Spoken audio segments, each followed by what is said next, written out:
Because of Winn-Dixie by DiCamillo. Chapter 1. My name is India Opal Bologna, and last summer my daddy, the preacher, sent me to the store for a box of macaroni and cheese, some white rice, and 2 tomatoes, and I came back with a dog. This is what happened.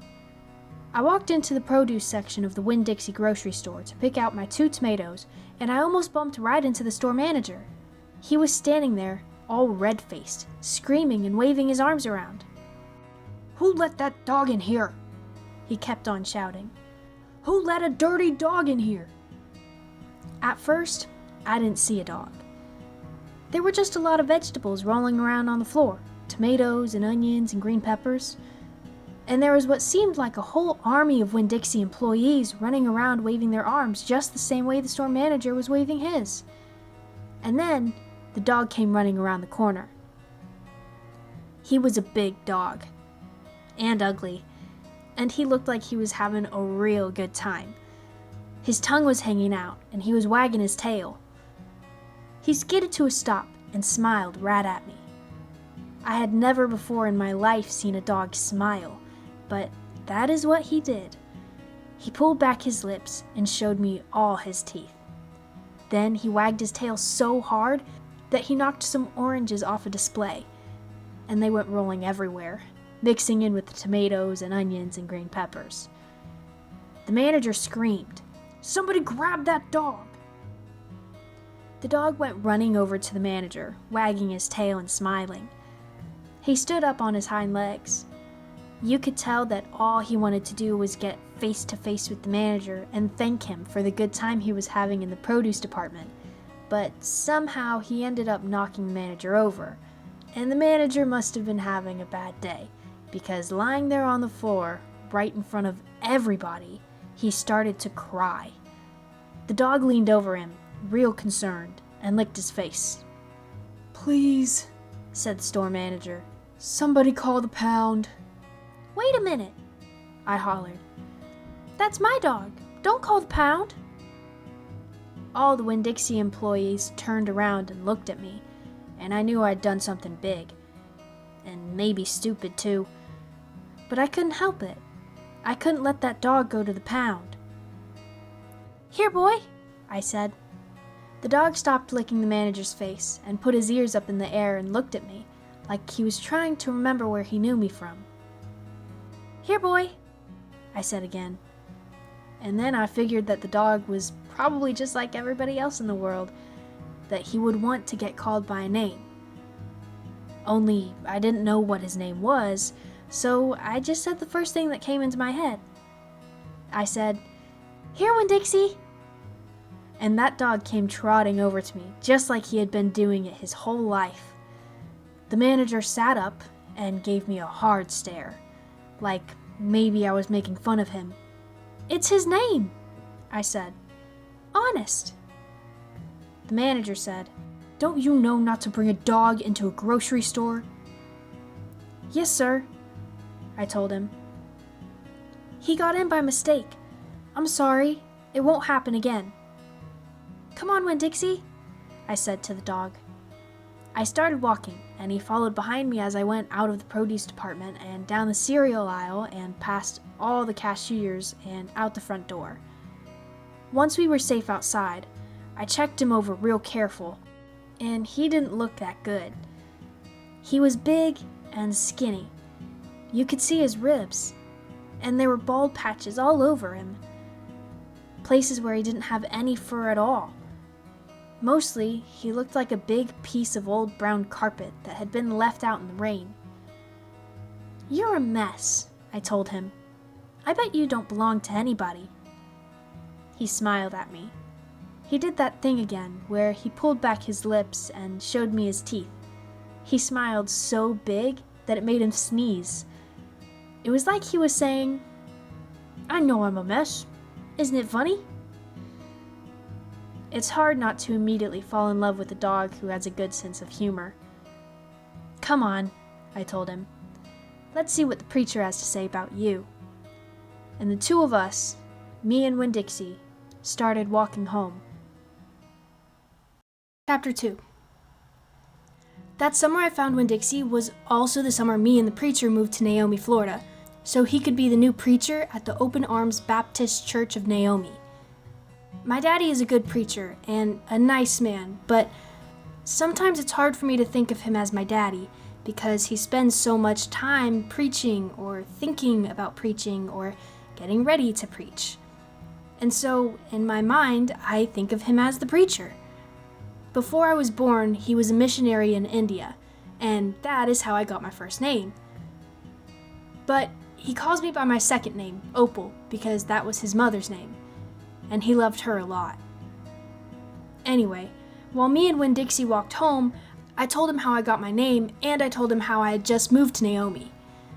I also told him about the preacher, and how he was a good man, even if he was too distracted with sermons and prayers and suffering people to go grocery shopping. But you know what? I told Winn-Dixie. You are a suffering dog, so maybe he'll take you right away. Maybe he'll let me keep you. Winn-Dixie looked up at me and wagged his tail. He was kind of limping, like something was wrong with one of his legs, and I have to admit, he stunk. Bad. He was an ugly dog, but already I loved him with all my heart. When we got to the Friendly Corners trailer park, I told Winn-Dixie that he had to behave right and be quiet because this was an all-adult trailer park, and the only reason I got to live in it was because the preacher was a preacher, and I was a good, quiet kid. I was what the Friendly Corners trailer park manager, Mr. Alfred, called an exception. And I told Winn-Dixie he had to act like an exception too. Specifically, I told him not to pick any fights with Mr. Alfred's cats, or Mr. DeTweller's little yappy Yorkie dog, Samuel. Winn-Dixie looked up at me while I was telling him everything, and I swear he understood. Sit, I told him when we got to my trailer. He sat right down. He had good manners. Stay here, I told him. I'll be right back. The preacher was sitting in the living room, working at the little fold-out table. He had papers spread all around him, and he was rubbing his nose, which always means he is thinking. Hard. Daddy? I said.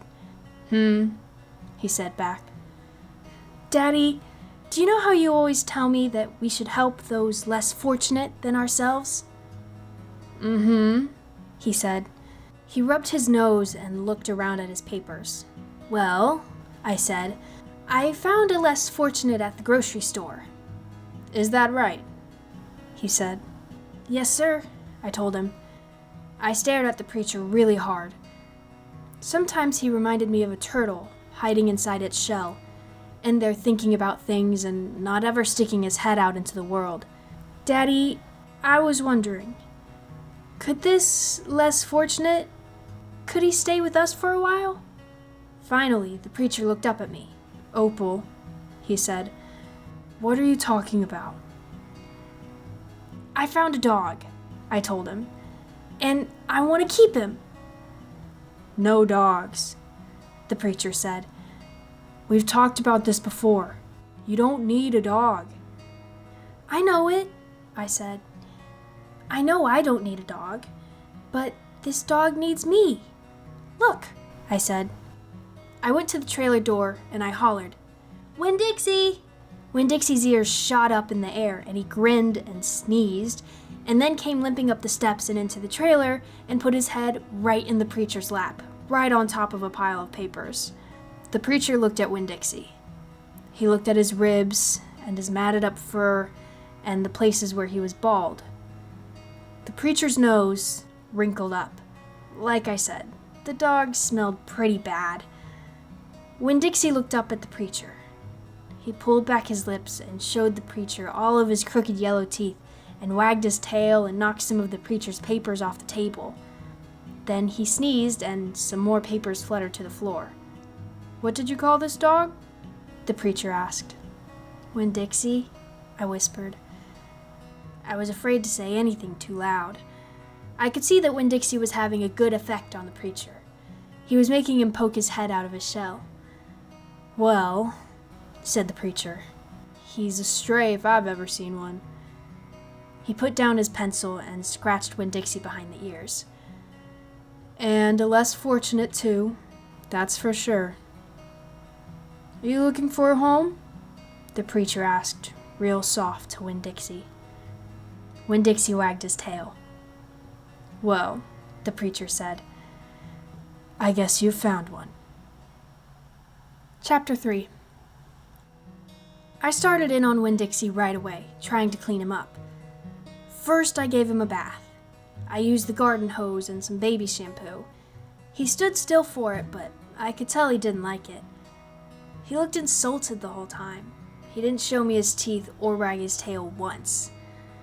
After he was all washed and dried, I brushed him good.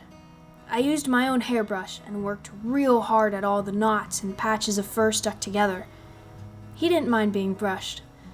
He wiggled his back like it felt pretty good.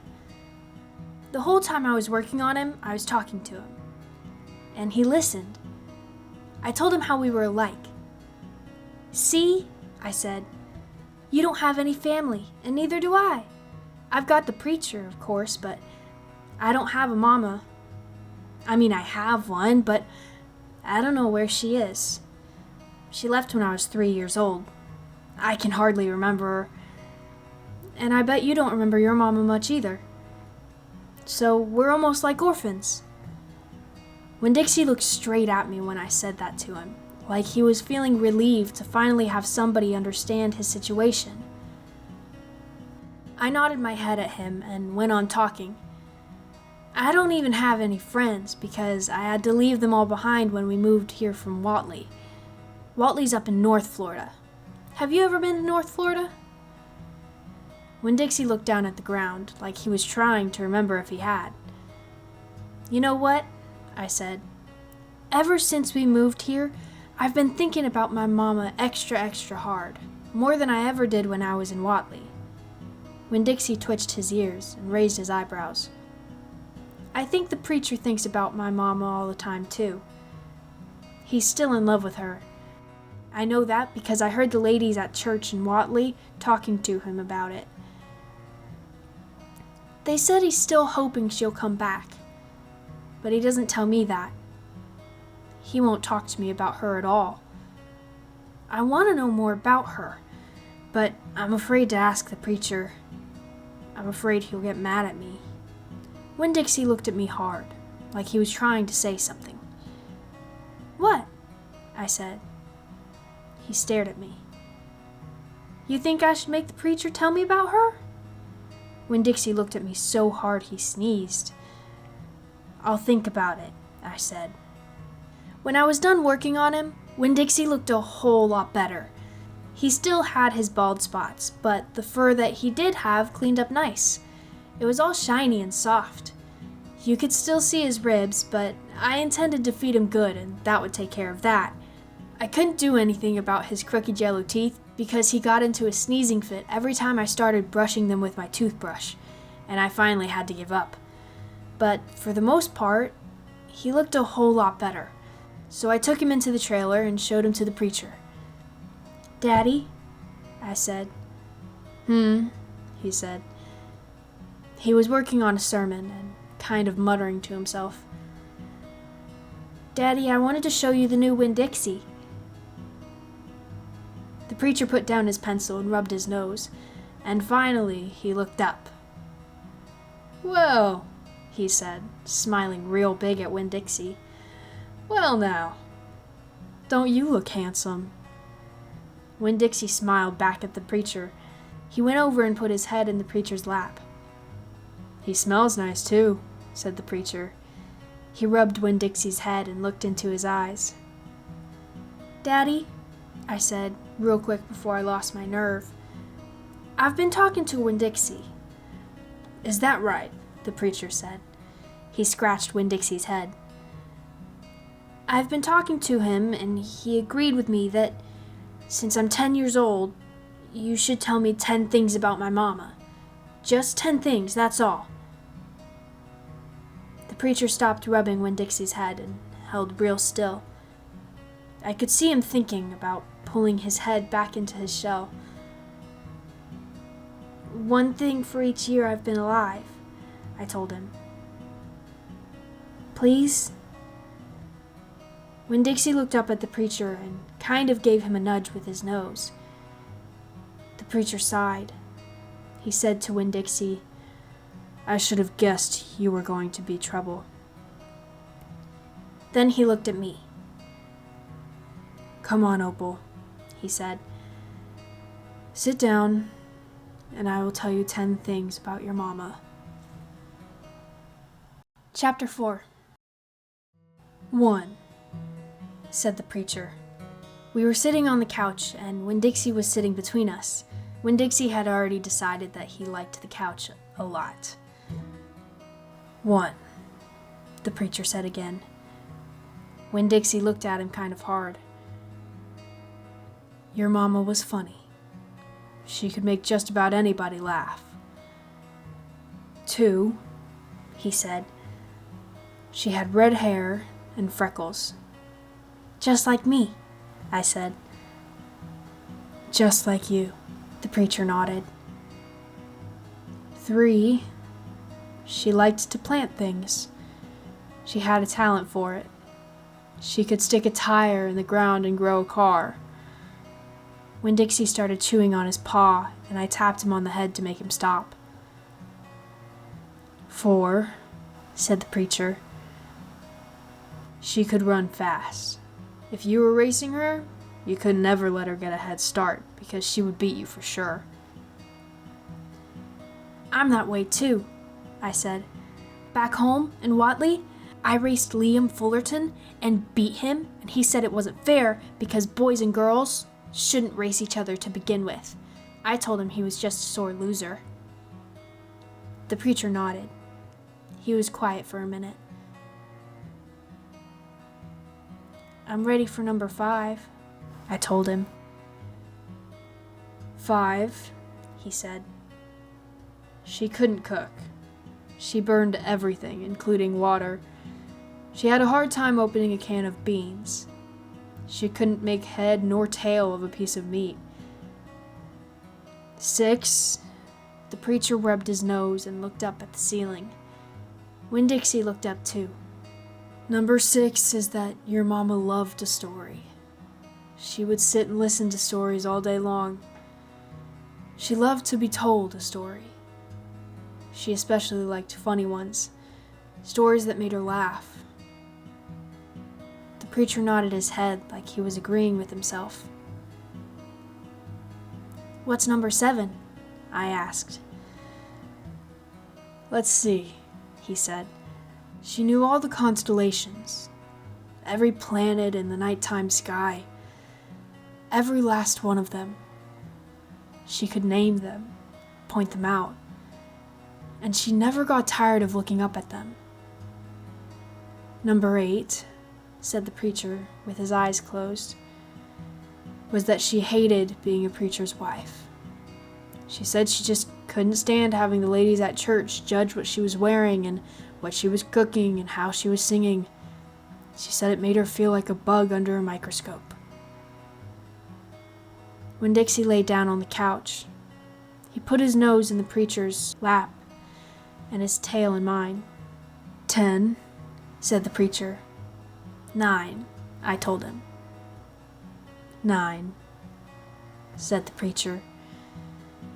She drank. She drank beer and whiskey and wine.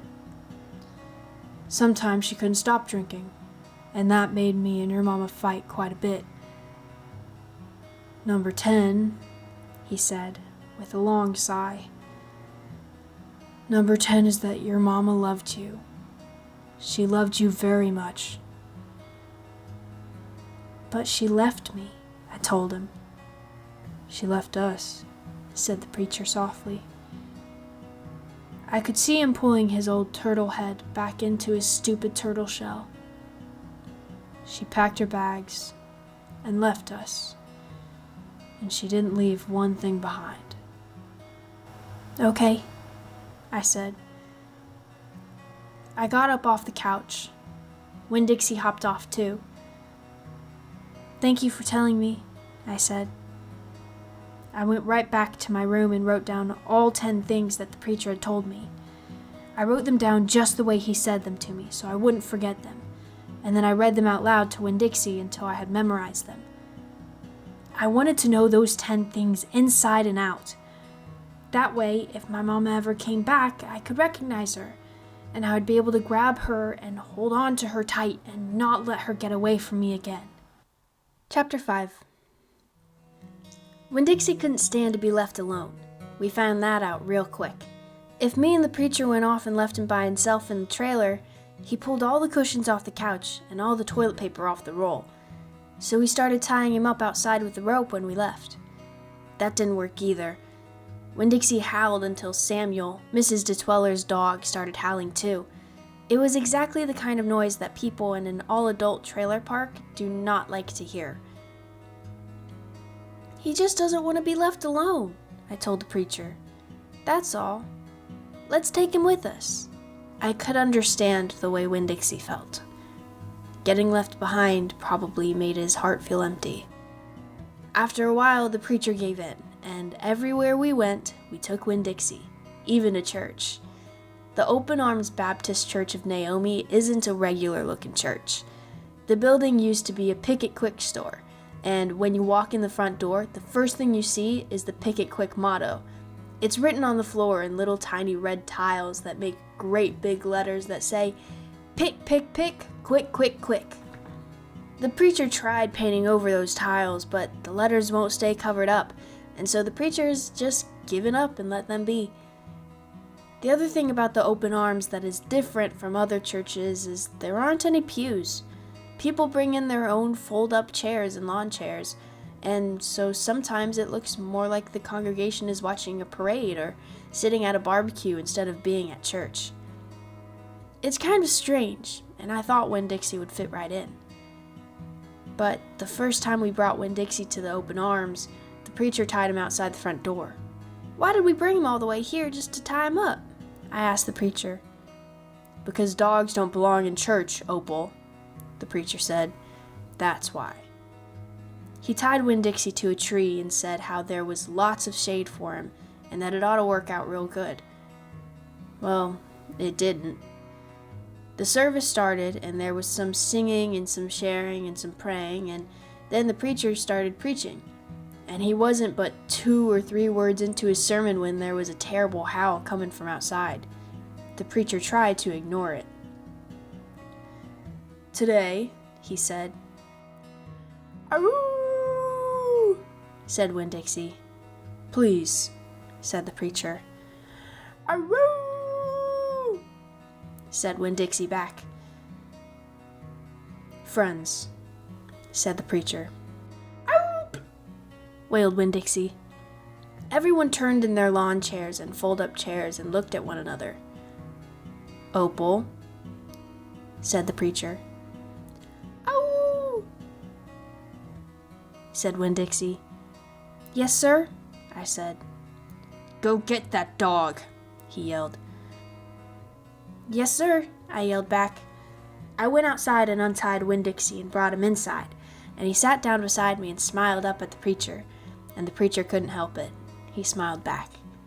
Winn-Dixie had that effect on him. And so the preacher started in preaching again. Winn-Dixie sat there listening to it, wiggling his ears this way and that, trying to catch all the words. And everything would have been all right, except that a mouse ran across the floor. The Open Arms had mice. They were there from when it was a Pick It Quick, and there were lots of good things to eat in the building. And when the Pick It Quick became the Open Arms Baptist Church of Naomi, the mice stayed around to eat all the leftover crumbs from the potluck suppers. The preacher kept on saying he was going to have to do something about them, but he never did, because the truth is, he couldn't stand the thought of hurting anything, even a mouse. Well, Winn-Dixie saw that mouse, and he was up and after him. One minute, everything was quiet and serious, and the preacher was going on and on and on. And the next minute, Winn-Dixie looked like a furry bullet shooting across the building and chasing that mouse. He was barking, and his feet were skidding all over the polished Pick It Quick floor, and people were clapping and hollering and pointing. They really went wild when Winn-Dixie actually caught the mouse. I have never in my life seen a dog catch a mouse. said Mrs. Nordley. She was sitting next to me. He's a special dog, I told her. I imagine so, she said back. Winn-Dixie stood up there in front of the whole church, wagging his tail and holding the mouse real careful in his mouth, holding on to him tight but not squishing him. I believe that mutt has got some retriever in him, said somebody behind me. That's a hunting dog. Winn-Dixie took the mouse over to the preacher and dropped it at his feet, and when the mouse tried to get away, Winn-Dixie put his paw right on the mouse's tail. Then he smiled up at the preacher. He showed all his teeth. The preacher looked down at the mouse. He looked at Winn-Dixie. He looked at me. He rubbed his nose. It got real quiet in the picket quick. Let us pray, the preacher finally said, for this mouse. And everybody started laughing and clapping. The preacher picked up the mouse by the tail and walked and threw it out the front door of the picket quick, and everybody applauded again. Then he came back and we all prayed together. I prayed for my mama. I told God how much she would have enjoyed hearing the story of Winn-Dixie catching that mouse. It would have made her laugh. I asked God if maybe I could be the one to tell her that story someday. And then I talked to God about how lonely I was in Naomi because I didn't know that many kids, only the ones from church. And there weren't many kids at the open arms, just Dunlap and Stevie Dewberry, two brothers who weren't twins but looked like they were, and Amanda Wilkinson, whose face was always pinched up like she was smelling something real bad, and Sweetie Pie Thomas, who was only 5 years old and still mostly a baby. And none of them wanted to be my friend anyway, because they probably thought I'd tell on them to the preacher for every little thing they did wrong. And then they would get in trouble with God and their parents. So I told God that I was lonely, even having Winn-Dixie. And finally, I prayed for the mouse, like the preacher suggested. I prayed that he didn't get hurt when he went flying out the door of the Open Arms Baptist Church of Naomi. I prayed that he landed on a nice, soft patch of grass. Chapter 6. I spent a lot of time that summer at Herman W. Block Memorial Library. The Herman W. Block Memorial Library sounds like it would be a big, fancy place, but it's not. It's just a little old house full of books, and Miss Franny Block is in charge of them all. She's a very small, very old woman with short gray hair, and she was the first friend I made in Naomi. It all started with Winn-Dixie not liking it when I went into the library, because he couldn't go inside too. But I showed him how he could stand up on his hind legs and look in the window to see me in there, selecting my books. And he was okay, as long as he could see me. But the thing was, the first time Miss Franny Block saw Winn-Dixie standing up on his hind legs like that, looking in the window, she didn't think he was a dog. She thought he was a bear. This is what happened. I was picking out my books and kind of humming to myself, and all of a sudden there's this loud and scary scream. I went running up to the front of the library, and there was Miss Franny Block, sitting on the floor behind her desk. "Miss Franny," I said, "are you all right?" "A bear," she said. "A bear?" I asked. "He has come back," she said. "He has?" I asked. "Where is he?" "Out there," she said, and raised a finger and pointed at Winn-Dixie standing up on his hind legs, looking in the window for me. "Miss Franny Block," I said, "that's not a bear, that's a dog. That's my dog, Winn-Dixie." "Are you positive?" she asked. "Yes, ma'am," I told her. "I'm positive. He's my dog. I would know him anywhere." Miss Franny sat there trembling and shaking. "Come on," I said. "Let me help you up. It's okay." I stuck out my hand and Miss Franny took hold of it, and I pulled her up off the floor. She didn't weigh hardly anything at all. Once she was standing on her feet, she started acting all embarrassed, saying how I must think she was a silly old lady, mistaking a dog for a bear, but that she had a bad experience with a bear coming into the Herman W. Block Memorial Library a long time ago, and she had never quite gotten over it. "When did that happen?" I asked her. Well, said Miss Franny, it is a very long story. That's okay, I told her. I'm like my mama in that I like to be told stories. But before you tell it, can Winn-Dixie come in and listen too? He gets lonely without me. Well, I don't know, said Miss Franny. Dogs are not allowed in the Herman W. Block Memorial Library. He'll be good, I told her. He's a dog who goes to church. And before she could say yes or no, I went outside and got Winn-Dixie, and he came in and lay down with a humph and a sigh right at Miss Franny's feet. She looked down at him and said, "He most certainly is a large dog." "Yes, ma'am," I told her. "He has a large heart, too." "Well," Miss Franny said. She bent over and gave Winn-Dixie a pat on the head, and Winn-Dixie wagged his tail back and forth and snuffled his nose on her little old lady feet. "Let me get a chair and sit down so I can tell this story properly." Chapter 7.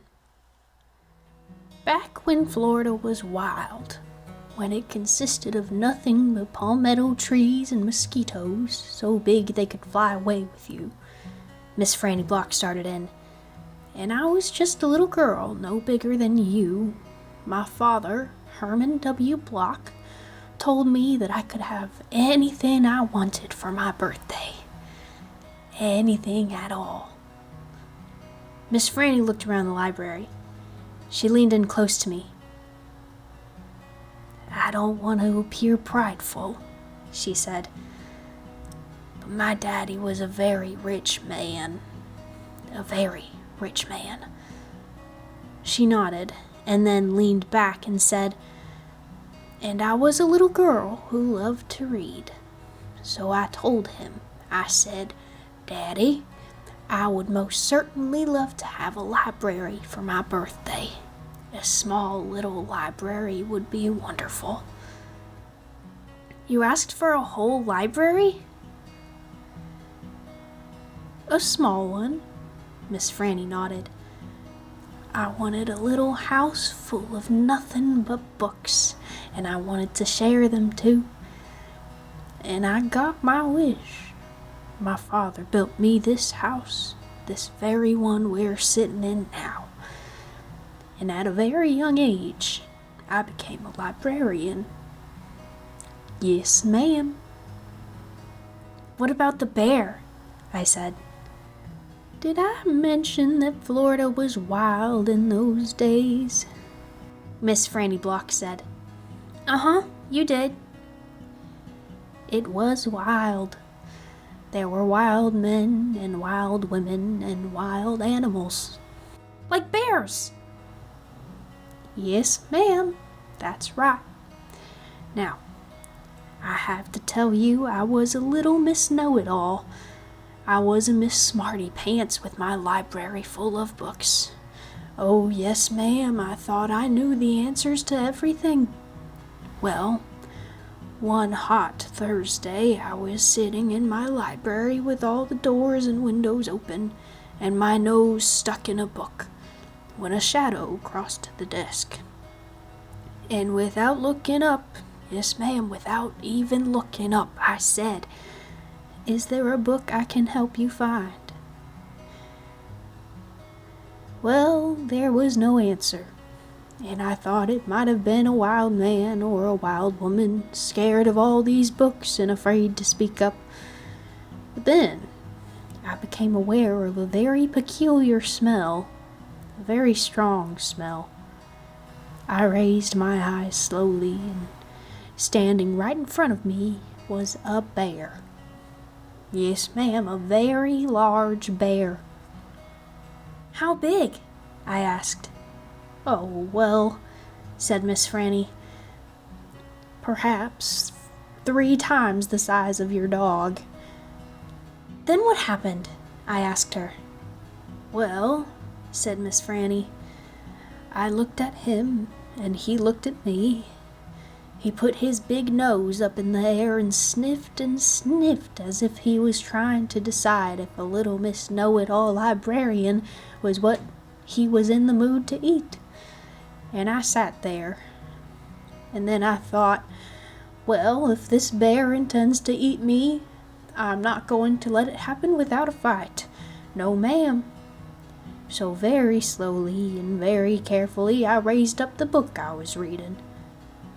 What book was that? I asked. Why, it was War and Peace, a very large book. I raised it up slowly and I aimed it carefully, and I threw it right at that bear and screamed, "Begone!" And do you know what? No, ma'am, I said. He went. But this is what I will never forget. He took the book with him. Nuh-uh, I said. Yes, ma'am, said Miss Franny. He snatched it up and ran. Did he ever come back? I asked. No, I never saw him again. Well, the men in town used to tease me about it. They used to say, "Miss Franny, we saw that bear of yours out in the woods today. He was reading that book, and he said it sure was good, and would it be all right if he kept it for just another week?" Yes, ma'am, they did tease me about it. She sighed. I imagine I'm the only one left from those days. I imagine I'm the only one that even recalls that bear. All my friends, everyone I knew when I was young, they're all dead and gone. She sighed again. She looked sad and old and wrinkled. It was the same way I felt sometimes, being friendless in a new town and not having a mama to comfort me. I sighed too. Winn-Dixie raised his head off his paws and looked back and forth between me and Miss Franny. He sat up then and showed Miss Franny his teeth. "Well, now look at that," she said. "That dog is smiling at me." "It's talent of his," I told her. "It's a fine talent," Miss Franny said. "A very fine talent." And she smiled back at Winn-Dixie. "We could be friends," I said to Miss Franny. "I mean, you and me and Winn-Dixie. We could all be friends." Miss Franny smiled even bigger. "Why, that would be grand," she said. "Just grand." And right at that minute, right when the three of us had decided to be friends, who should come marching into Herman W. Block Memorial Library but old pinched-faced Amanda Wilkinson. She walked right up to Miss Franny's desk and said, "I finished Johnny Tremain and I enjoyed it very much. I would like something even more difficult to read now because I am an advanced reader." "Yes, dear, I know," said Miss Franny. She got up out of her chair. Amanda pretended like I wasn't there. She stared right past me. "Are dogs allowed in the library?" she asked Miss Franny as they walked away. "Certain ones," said Miss Franny. "The select few." And then she turned around and winked at me. I smiled back. I had just made my first friend in Naomi, and nobody was going to mess that up for me. Not even old pinch-faced Amanda Wilkinson. Chapter 8.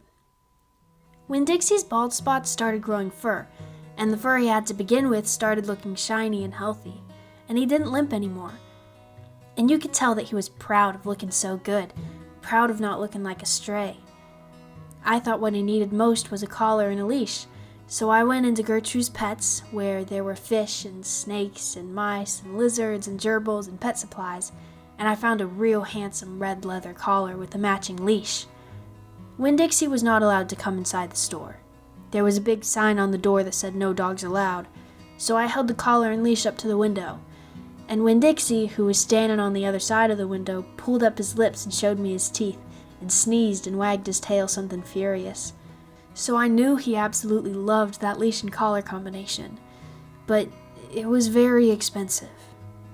I decided to explain my situation to the man behind the counter. I said, "I don't get a big enough allowance to afford something this fancy. But I love this collar and leash, and so does my dog, and I was thinking that maybe you could set me up on an installment plan?" "Installment plan?" said the man. Gertrude! Somebody screamed in a real irritating voice. I looked around. It was a parrot. She was sitting on top of one of the fish tanks, looking right at me. "An installment plan," I said, ignoring the parrot. "You know, where I promise to give you my allowance every week and you give me the leash and the collar now." "I don't think I can do that," said the man. He shook his head. "No, the owner, she wouldn't like that." He looked down at the counter. He wouldn't look at me. He had thick black hair, and it was slicked back like Elvis Presley's. He had on a name tag that said Otis. "Or I could work for you," I said. "I could come in and sweep the floors and dust the shelves and take out the trash. I could do that." I looked around Gertrude's pets. There was sand and sunflower seed shells and big dust bunnies all over the floor. I could tell that it needed to be swept. Said Otis. He looked down at the counter some more. Gertrude! The parrot screamed again. "I'm real trustworthy," I said. "I'm new in town, but my daddy is the preacher. He's the preacher at the Open Arms Baptist Church of Naomi. So I'm real honest. But the thing is, Winn-Dixie, my dog, he would have to come inside with me because if we get separated for too long, he starts to howl something terrible." "Gertrude doesn't like dogs," said Otis. "Is she the owner?" I asked. "Yes. No. He finally looked up. He pointed at the fish tank. "That Gertrude. The parrot. I named her after the owner." "Gertrude's a pretty bird!" screamed Gertrude. "She might like Winn-Dixie," I told Otis. "Almost everybody does. Maybe he could come inside and meet her, and if the two of them get along, then could I have the job?" "Maybe," Otis mumbled. He looked down at the counter again. So I went and opened the door, and Winn-Dixie came trotting on inside the store. "Dog!" "I know," Otis told her. And then Gertrude got real quiet. She sat on top of the fish tank and cocked her head from one side to the other, looking at Winn-Dixie. And Winn-Dixie stood and stared back at her. He didn't hardly move. He didn't wag his tail. He didn't smile. He didn't sneeze. He just stared at Gertrude, and she stared at him. And then she spread her wings out real far and flew and landed on top of Winn-Dixie's head. "Dog!" she croaked. Winn-Dixie wagged his tail just a tiny bit, and Otis said, "You can start on Monday." "Thank you," I told him. "You won't be sorry." On the way out of Gertrude's Pets, I said to Winn-Dixie, "You are better at making friends than anybody I have ever known. I bet if my mama knew you, she would think you were the best dog ever." Winn-Dixie smiled up at me, and I was smiling down at him, and so neither one of us was looking where we were going, and we almost bumped right into Sweetie Pie Thomas. She was standing there, sucking on the knuckle of her third finger, staring in the window of Gertrude's Pets. She took her finger out of her mouth and looked at me. Her eyes were all big and round. "Was that bird sitting on that dog's head?" she asked. She had her hair tied up in a ponytail with a pink ribbon, but it wasn't much of a ponytail. It was mostly ribbon and a few strands of hair. "Yes," I told her. "I seen it," she said. She nodded her head and put her knuckles back in her mouth. Then she took it out again real quick. "I seen that dog in church, too. He was catching a mouse. I want a dog just like it." but my mama won't let me get no dog. She says if I'm real good, I might can get to buy me a goldfish or one of them gerbils. That's what she says. Can I pet your dog? Sure, I told her. Sweetie Pie stroked Winn-Dixie's head so long and serious that his eyes drooped half closed and drool came out of the side of his mouth. I'm going to be 6 in September. I gotta stop sucking on my knuckles once I'm sick, said Sweetie Pie. I'm having a party. Do you want to come to my party? The theme is pink. Sure, I told her. Can this dog come? She asked. You bet, I told her. And all of a sudden, I felt happy. I had a dog, I had a job, I had Miss Franny Block for a friend, and I had my first invitation to a party in Naomi. It didn't matter that it came from a 5-year-old and the party wasn't until September. I didn't feel so lonely anymore. Chapter 9. Just about everything that happened to me that summer happened because of Winn-Dixie. For instance, without him, I would never have met Gloria Dump. He was the one who introduced us. What happened was this. I was riding my bike home from Gertrude's Pets, and Winn-Dixie was running along beside me. We went past Dunlop and Stevie Dewberry's house, and when Dunlop and Stevie saw me, they got on their bikes and started following me. They wouldn't ride with me. They just rode behind me and whispered things that I couldn't hear. Neither one of them had any hair on his head, because their mama shaved their heads every week of the summer because of the one time Dunlop got fleas in his hair from their cat, Sadie. And now they look like 2 identical bald-headed babies, even though they weren't twins. Dunlop was 10 years old, like me, and Stevie was 9 and tall for his age. I can hear you, I hollered back at him. I can hear what you're saying. But I couldn't. Winn-Dixie started to race way ahead of me. You better watch out, Dunlop hollered. That dog is headed right for the witch's house. Winn-Dixie, I called, but he kept on going faster and hopped a gate and went into the most overgrown jungle of a yard that I had ever seen. You better go get your dog out of there, Dunlop said. The witch will eat that dog, Stevie said. Shut up, I told them. I got off my bike and went up to the gates and hollered, Winn-Dixie, you better come out of there. But he didn't. She's probably eating him right now, Stevie said. He and Dunlop were standing behind me. She eats dogs all the time. Get lost, you bald-headed babies, I said. Hey, said Dunlop. That ain't a very nice way for a preacher's daughter to talk. He and Stevie backed up a little. I stood there and thought for a minute.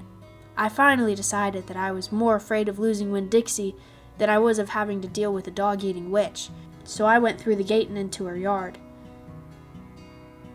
That witch is going to eat the dog for dinner and you for dessert, Stevie said. We'll tell the preacher what happened to you, Dunlop shouted after me. By then, I was deep in the jungle. There was every kind of thing growing everywhere. There were flowers and vegetables and trees and vines. Winn-Dixie, Winn-Dixie, I said. I heard.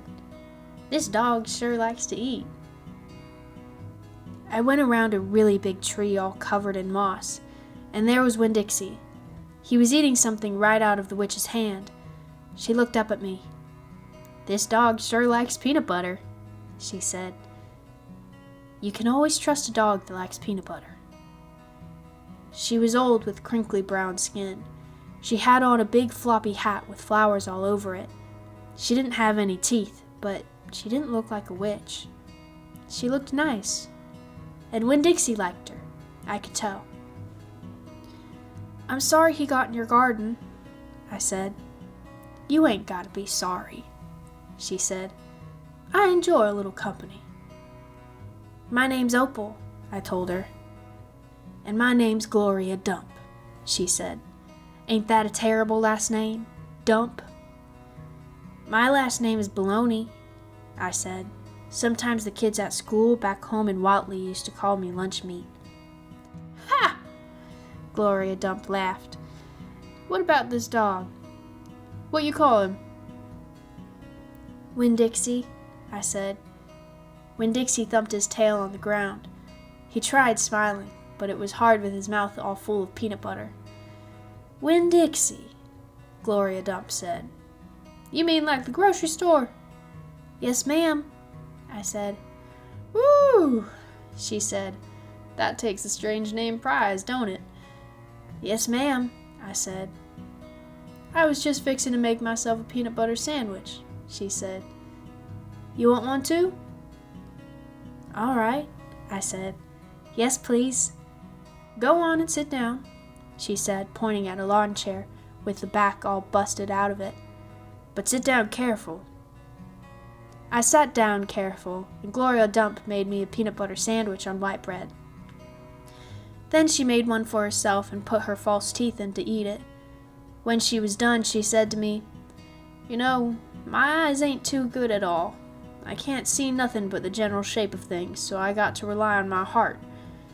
Why don't you go on and tell me everything about yourself, so as I can see you with my heart? And because Winn-Dixie was looking up at her like she was the best thing he had ever seen, and because the peanut butter sandwich had been so good, and because I was waiting for a long time to tell some person everything about me, I did. Chapter 10. I told Gloria Dump everything. I told her how me and the preacher had just moved to Naomi, and how I had to leave all my friends behind. I told her about my mama leaving, and I listed out the 10 things that I knew about her. And I explained that here, in Naomi, I missed Mama more than I ever had in Watley. I told her about the preacher being like a turtle, hiding all the time inside his shell.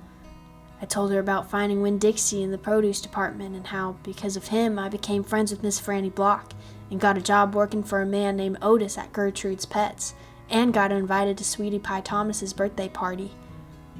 I even told Gloria Dump how Dunlop and Stevie Dewberry called her a witch, but I told her they were stupid, mean, bald-headed boys, and I didn't believe them. Not for long, anyhow.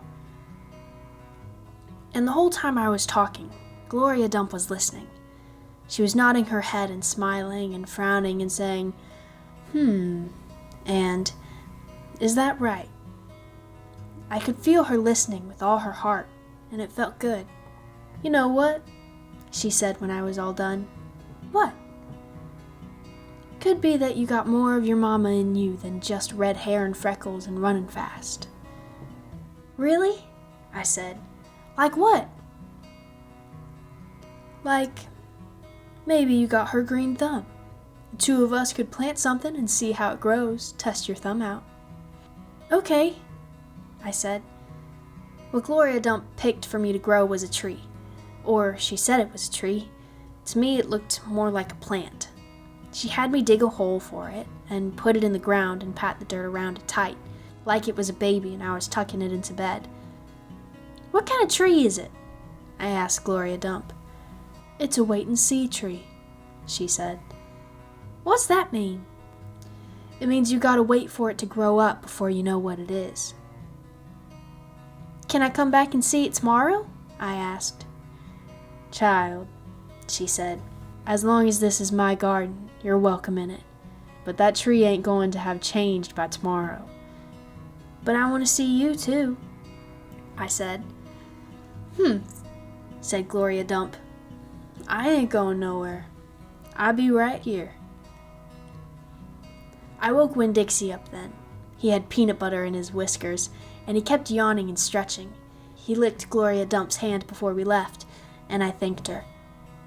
That night, when the preacher was tucking me into bed, I told him how I got a job at Gertrude's Pets, and I told him all about making friends with Miss Franny Block and getting invited to Sweetie Pie's party, and I told him about meeting Gloria Dump. Winn-Dixie lay on the floor, waiting for the preacher to leave so he could hop on the bed like he always did. When I was done talking, the preacher kissed me goodnight, and then he leaned way over and gave Winn-Dixie a kiss too, right on top of his head. You can go ahead and get up there now, he said to Winn-Dixie. Winn-Dixie looked at the preacher. but he opened his mouth wide like he was laughing, like the preacher had just told him the funniest joke in the world. And this is what amazed me the most. The preacher laughed back. Winn-Dixie hopped up on the bed, and the preacher got up and turned out the light. I leaned over and kissed Winn-Dixie too, right on the nose, but he didn't notice. He was already asleep and snoring. Chapter 11. That night, there was a real bad thunderstorm. But what woke me up wasn't the thunder and lightning. It was Winn-Dixie, whining and butting his head against my bedroom door. "Winn-Dixie," I said, "what are you doing?" He didn't pay any attention to me. He just kept on beating his head against the door and whining and whimpering, and when I got out of bed and went over and put my hand on his head, he was shaking and trembling so hard it scared me.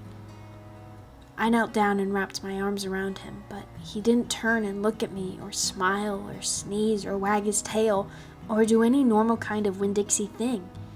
He just kept beating his head against the door and crying and shaking. "You want the door open?" I said. "Huh? Is that what you want?" I stood up and opened the door, and Winn-Dixie flew through it like something big and ugly and mean was chasing him. "Winn-Dixie!" I hissed. "Come back here!" I didn't want him going and waking the preacher up, but it was too late. Winn-Dixie was already at the other end of the trailer in the preacher's room. I could tell because there was a sproing sound that must have come from Winn-Dixie jumping up on the bed, and then there was a sound from the preacher like he was real surprised. But none of that lasted long because Winn-Dixie came tearing back out of the preacher's room, panting and running like crazy. I tried to grab him, but he was going too fast. "Opal?" said the preacher. He was standing at the door to his bedroom, and his hair was kind of wild on top of his head, and he was looking around like he wasn't sure where he was. "Opal, what's going on?" "I don't know," I told him. But just then, there was another huge crack of thunder, one so loud it shook the whole trailer, and Winn-Dixie came shooting back out of my room and went running right past me, and I screamed, "Daddy, watch out!" But the preacher was still confused. He just stood there, and Winn-Dixie came barreling right toward him like he was a bowling ball and the preacher was the only pin left standing. And wham! They both fell on the ground. "Uh-oh," I said. "Opal?" said the preacher. He was lying on his stomach, and Winn-Dixie was sitting on top of him, panting and whining. "Yes, sir," I said. "Opal?" the preacher said again. "Yes, sir," I said louder. "Do you know what a pathological fear is?" "No, sir," I told him. The preacher raised his hand. He rubbed his nose. "Well," he said, after a minute, "it's a fear that goes way beyond normal fears. It's a fear you can't be talked out of or reasoned out of." Just then, there was another crack of thunder, and Winn-Dixie rose up straight in the air like somebody had poked him with something hot. When he hit the floor, he started running. He ran back to my bedroom, and I didn't even try to catch him. I just got out of his way. The preacher lay there on the ground, rubbing his nose. Finally, he sat up. He said, "Opal, I believe Winn-Dixie has a pathological fear of thunderstorms." And just when he finished his sentence, here came Winn-Dixie again, running to save his life. I got the preacher up off the floor and out of the way just in time. There didn't seem to be a thing we could do for Winn-Dixie to make him feel better, so we just sat there and watched him run back and forth, all terrorized and panting. And every time there was another crack of thunder, Winn-Dixie acted all over again, like it was surely the end of the world. "The storm won't last long," the preacher told me. "And when it's over, the real Winn-Dixie will come back." After a while, the storm did end.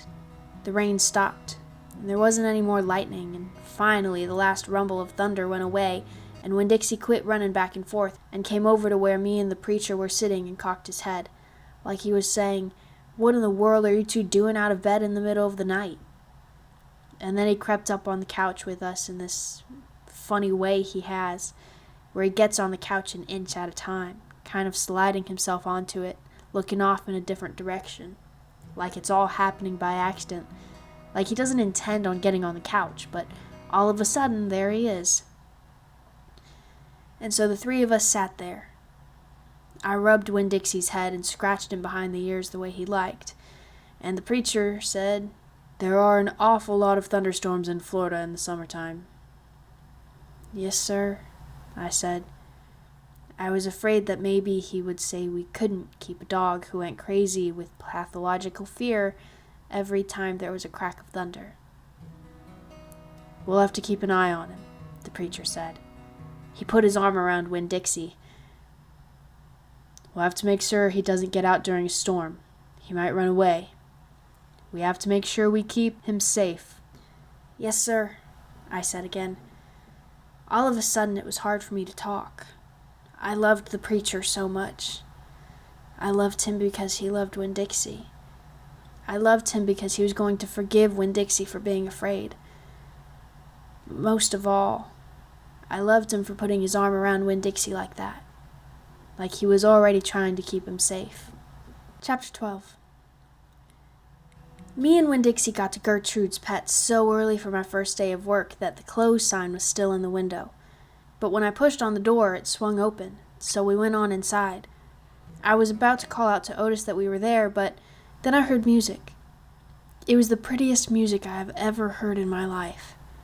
I looked around to see where it was coming from, and that's when I noticed that all the animals were out of the cages.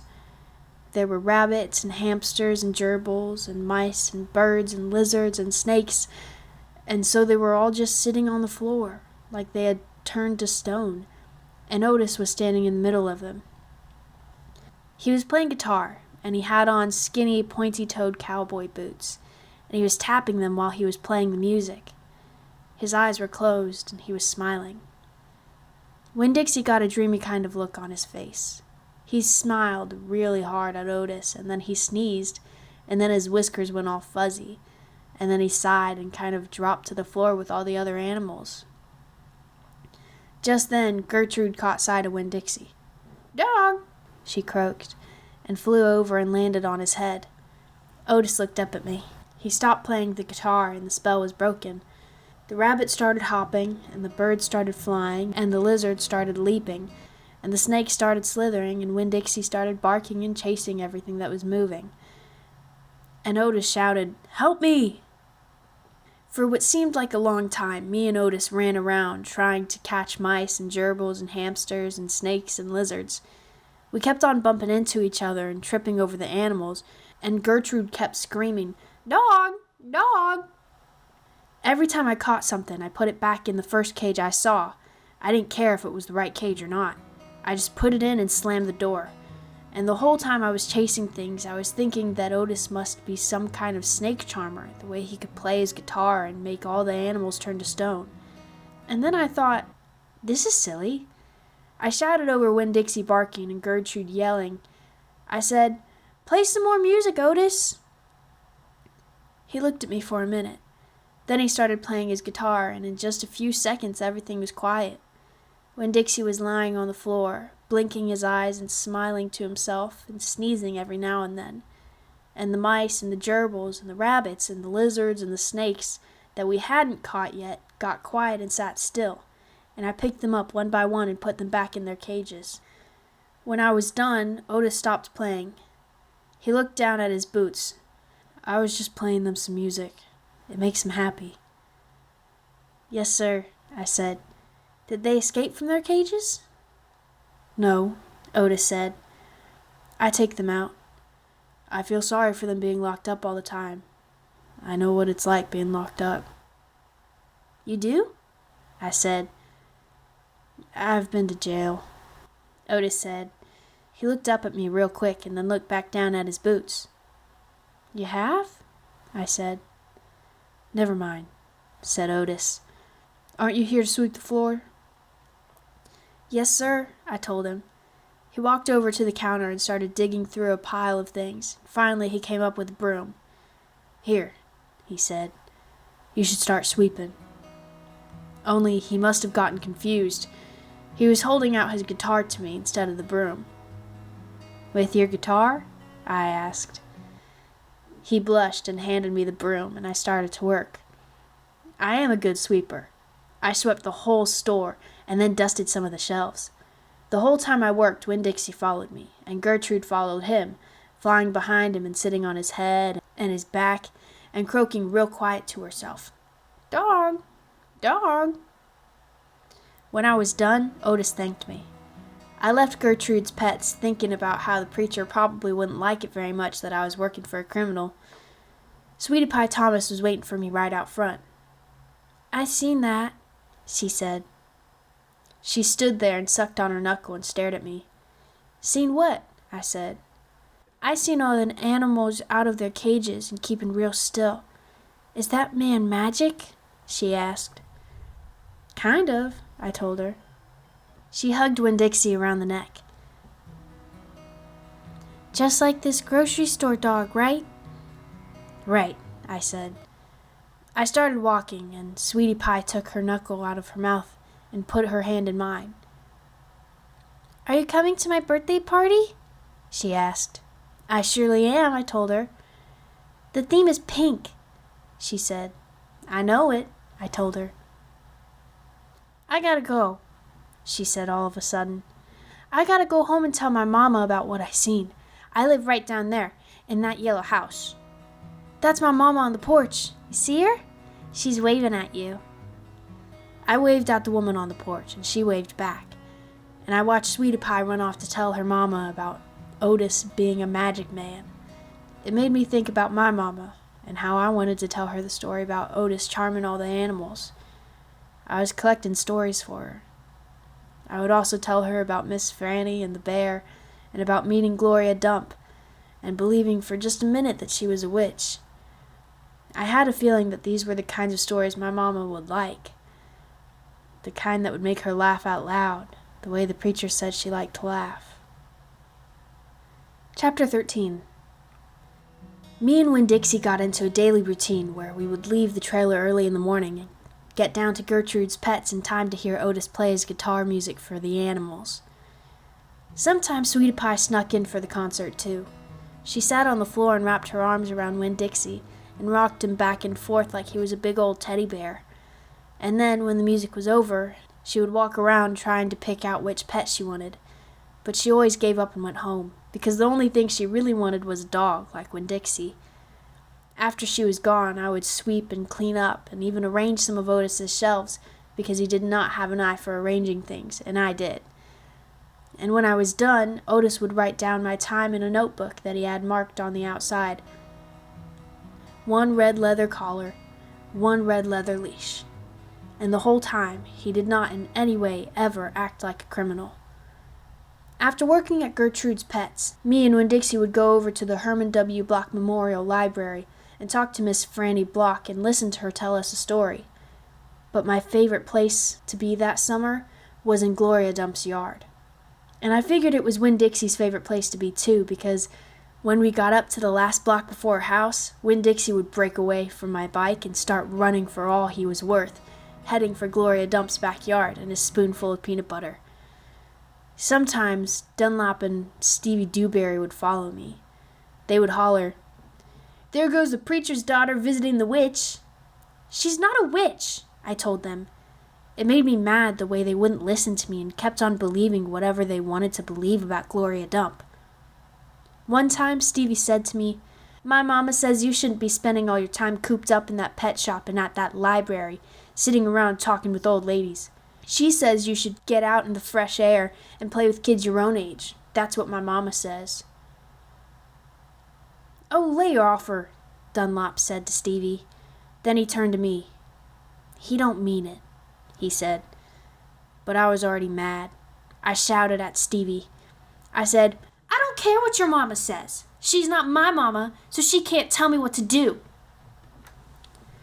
"I'm going to tell my mama you said that," shouted Stevie. "And she'll tell your daddy, and he'll shame you in front of the whole church. And that pet shop man is retarded, and he was in jail, and I wonder if your daddy knows that." "Otis is not retarded," I said, "and my daddy knows that he was in jail." That was a lie, but I didn't care. "And you can go ahead and tell on me if you want, you big bald-headed baby." I swear, it about wore me out yelling at Dunlop and Stevie Dewberry every day. By the time I got to Gloria Dump's yard, I felt like a soldier who had been fighting a hard battle. Gloria would make me a peanut butter sandwich straight off, and then she would pour me a cup of coffee with half coffee and half milk, and that would refresh me. "Why don't you play with them boys?" Gloria asked me. "Because they're ignorant," I told her. "They still think you're a witch. Doesn't matter how many times I tell them you're not. I think they're just trying to make friends with you in a round way," Gloria said. "I don't want to be their friend," I said. "It might be fun having them two boys for friends." "I'd rather talk to you," I said. "They're stupid and mean, and they're boys." Gloria would shake her head and sigh, and then she would ask me what was going on in the world and did I have any stories to tell her. And I always did. Chapter 14. Sometimes I told Gloria the story Miss Franny Block had just told me, or I imitated Otis tapping his pointy-toed boots and playing for all the animals, and that always made her laugh. And sometimes I made up a story and Gloria Dump would listen to it all the way through from beginning to end. She told me she used to love to read stories, but she couldn't anymore because her eyes were so bad. "Can't you get some really strong glasses?" I asked her. "Child," she said, "they don't make glasses strong enough for these eyes." One day, when the storytelling was done, I decided to tell Gloria that Otis was a criminal. I thought maybe I should tell an adult about it, and Gloria was the best adult I knew. "Gloria?" I said. "Mm-hmm," she said back. "You know Otis?" "I don't know him, but I know what you tell me about him." "Well, he's a criminal. He's been in jail. Do you think I should be afraid of him?" "What for?" "I don't know. For doing bad things, I guess. For being in jail." "Child," said Gloria, "let me show you something." She got up out of her chair real slow and took hold of my arm. "Let the two of us walk all the way to the back of this yard." "Okay," I said. We walked and Winn-Dixie followed right behind us. It was a huge yard, and I had never been all the way back in it. When we got to a big old tree, we stopped. "Look at this tree," Gloria said. I looked up. There were bottles hanging from just about every branch. There were whiskey bottles and beer bottles and wine bottles all tied on with string, and some of them were clanking against each other and making a spooky kind of noise. Me and Winn-Dixie stood and stared at the tree, and the hair on top of his head rose up a little bit, and he growled deep in his throat. Gloria Dump pointed her cane at the tree. "What do you think about this tree?" I said, "I don't know. Why are all those bottles on it?" "To keep the ghosts away," Gloria said. "What ghosts?" "The ghosts of all the things I done wrong." I looked at all the bottles on the tree. "You did that many things wrong?" I asked her. "Mm-hmm," said Gloria. "More than that." "You're the nicest person I know," I told her. "Don't mean I haven't done bad things," she said. "There's whiskey bottles on there," I told her, "and beer bottles." "Child," said Gloria Dump, "I know that. I'm the one who put 'em there. I'm the one who drank what was in 'em." "My mama drank," I whispered. "I know it," Gloria Dump said. "The preacher says that sometimes she couldn't stop drinking." "Mm-hmm," said Gloria again. "That's the way it is for some folks. We get started and we can't get stopped." "Are you one of those people?" "Yes, ma'am, I am.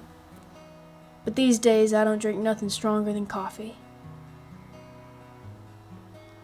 "Did the whiskey and beer and wine, did they make you do bad things that are ghosts now?" "Some of 'em," said Gloria Dump. "Some of them I would have done anyway, with alcohol or without it." before I learned. Learned what? Learned what is the most important thing. What's that? I asked her. It's different for everyone, she said. You find out on your own. But in the meantime, you gotta remember, you can't always judge people by the things they done. You gotta judge them by what they are doing now. You judge Otis by the pretty music he plays and how kind he is to them animals, because that's all you know about him right now. All right? Yes, ma'am, I said. And them dewberry boys. You try not to judge them too harsh either. All right? All right, I said. All right then, said Gloria Dump, and she turned and started walking away. Winn-Dixie nudged me with his wet nose and wagged his tail. When he saw I wasn't going, he trotted after Gloria. I stayed where I was and studied the tree. I wondered if my mama, wherever she was, had a tree full of bottles, and I wondered if I was a ghost to her, the same way she sometimes seemed like a ghost to me. Chapter 15. The Herman W. Block Memorial Library's air conditioning unit didn't work very good, and there was only one fan. And from the minute me and Winn-Dixie got in the library, he hogged it all. He lay right in front of it and wagged his tail and let it blow his fur all around. Some of his fur was pretty loose and blew right off him like a dandelion puff. I wondered about him hogging the fan, and I worried about the fan blowing him bald. But Miss Franny said not to worry about either thing, that Winn-Dixie could hog the fan if he wanted, and she had never in her life seen a dog made bald by a fan. Sometimes, when Miss Franny was telling a story, she would have a fit. They were small fits, and they didn't last long. But what happened was she would forget what she was saying. She would just stop and start to shake like a leaf. And when that happened, Winn-Dixie would get up from the fan and sit right at Miss Franny Block's side. He would sit up tall, protecting her, with his ears standing up straight on his head, like soldiers. And when Miss Franny stopped shaking and started talking again, Winn-Dixie would lick her hand and lie back down in front of the fan. Whenever Miss Franny had one of her fits, it reminded me of Winn-Dixie in a thunderstorm. There were a lot of thunderstorms that summer, and I got real good at holding on to Winn-Dixie whenever they came. I held on to him and comforted him and whispered to him and rocked him, just the same way he tried to comfort Miss Franny when she had her fits. Only, I held on to Winn-Dixie for another reason, too. I held on to him tight so he wouldn't run away. It all made me think about Gloria Dump. I wondered who comforted her when she heard those bottles knocking together, those ghosts chattering about the things she had done wrong. I wanted to comfort Gloria Dump, and I decided that the best way to do that would be to read her a book. Read it to her loud enough to keep the ghosts away. And so I asked Miss Franny. I said, "Miss Franny, I've got a grown-up friend whose eyes are going on her, and I'd like to read her a book out loud. Do you have any suggestions?" "Suggestions?" Miss Franny said. "Yes, ma'am, I have suggestions. Of course I have suggestions. How about Gone with the Wind?" "What's that about?" I asked her. "Why," said Miss Franny, "it's a wonderful story about the Civil War." "The Civil War?" I said. "Do not tell me you have never heard of the Civil War." Miss Franny Block looked like she was going to faint. She waved her hands in front of her face. "I know about the Civil War," I told her. "That was the war between the South and the North over slavery." "Slavery, yes," said Miss Franny. "It was also about the states' rights and money. It was a terrible war. My great-grandfather fought in that war. He was just a boy." "Your great-grandfather?" "Yes, ma'am. Litmus W. Block. Now there's a story." Winn-Dixie yawned real big and lay down on his side with a thump and a sigh. I swear he knew that phrase, "Now there's a story," and he knew it meant we weren't going anywhere real soon. Go ahead and tell it to me, Miss Franny, I said, and I sat down cross-legged next to Winn-Dixie. I pushed him and tried to get him to share the fan, but he pretended he was asleep, and he wouldn't move. I was all settled in and ready for a good story when the door banged and pinch-faced Amanda Wilkinson came in. Winn-Dixie sat up and stared at her. He tried out a smile on her, but she didn't smile back, so he lay down again. "I'm ready for another book," Amanda said, slamming her book down on Miss Franny's desk. "Well," said Miss Franny, "maybe you wouldn't mind waiting. I'm telling India Opal a story about my great-grandfather. You are, of course, more than welcome to listen. It will just be 1 minute." Amanda sighed a real big dramatic sigh and started past me. She pretended like she wasn't interested, but she was, I could tell. "Come sit over here," said Miss Franny. "I'll stand, thank you," said Amanda. "Suit yourself," Miss Franny suggested. "Now where was I? Oh, yes, Litmus W. Block." Chapter 16. Litmus W. Block was just a boy when the firing on Fort Sumter occurred, Miss Franny Block said as she started in on her story. "Fort Sumter?" I said. "It was the firing on Fort Sumter that started the war," said Amanda. "Okay," I said. I shrugged. "Well, Litmus was 14 years old. He was strong and big, but he was still just a boy.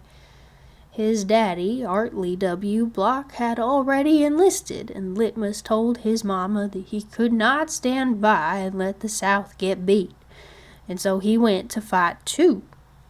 Miss Franny looked around the library, and then she whispered, "Men and boys always want to fight.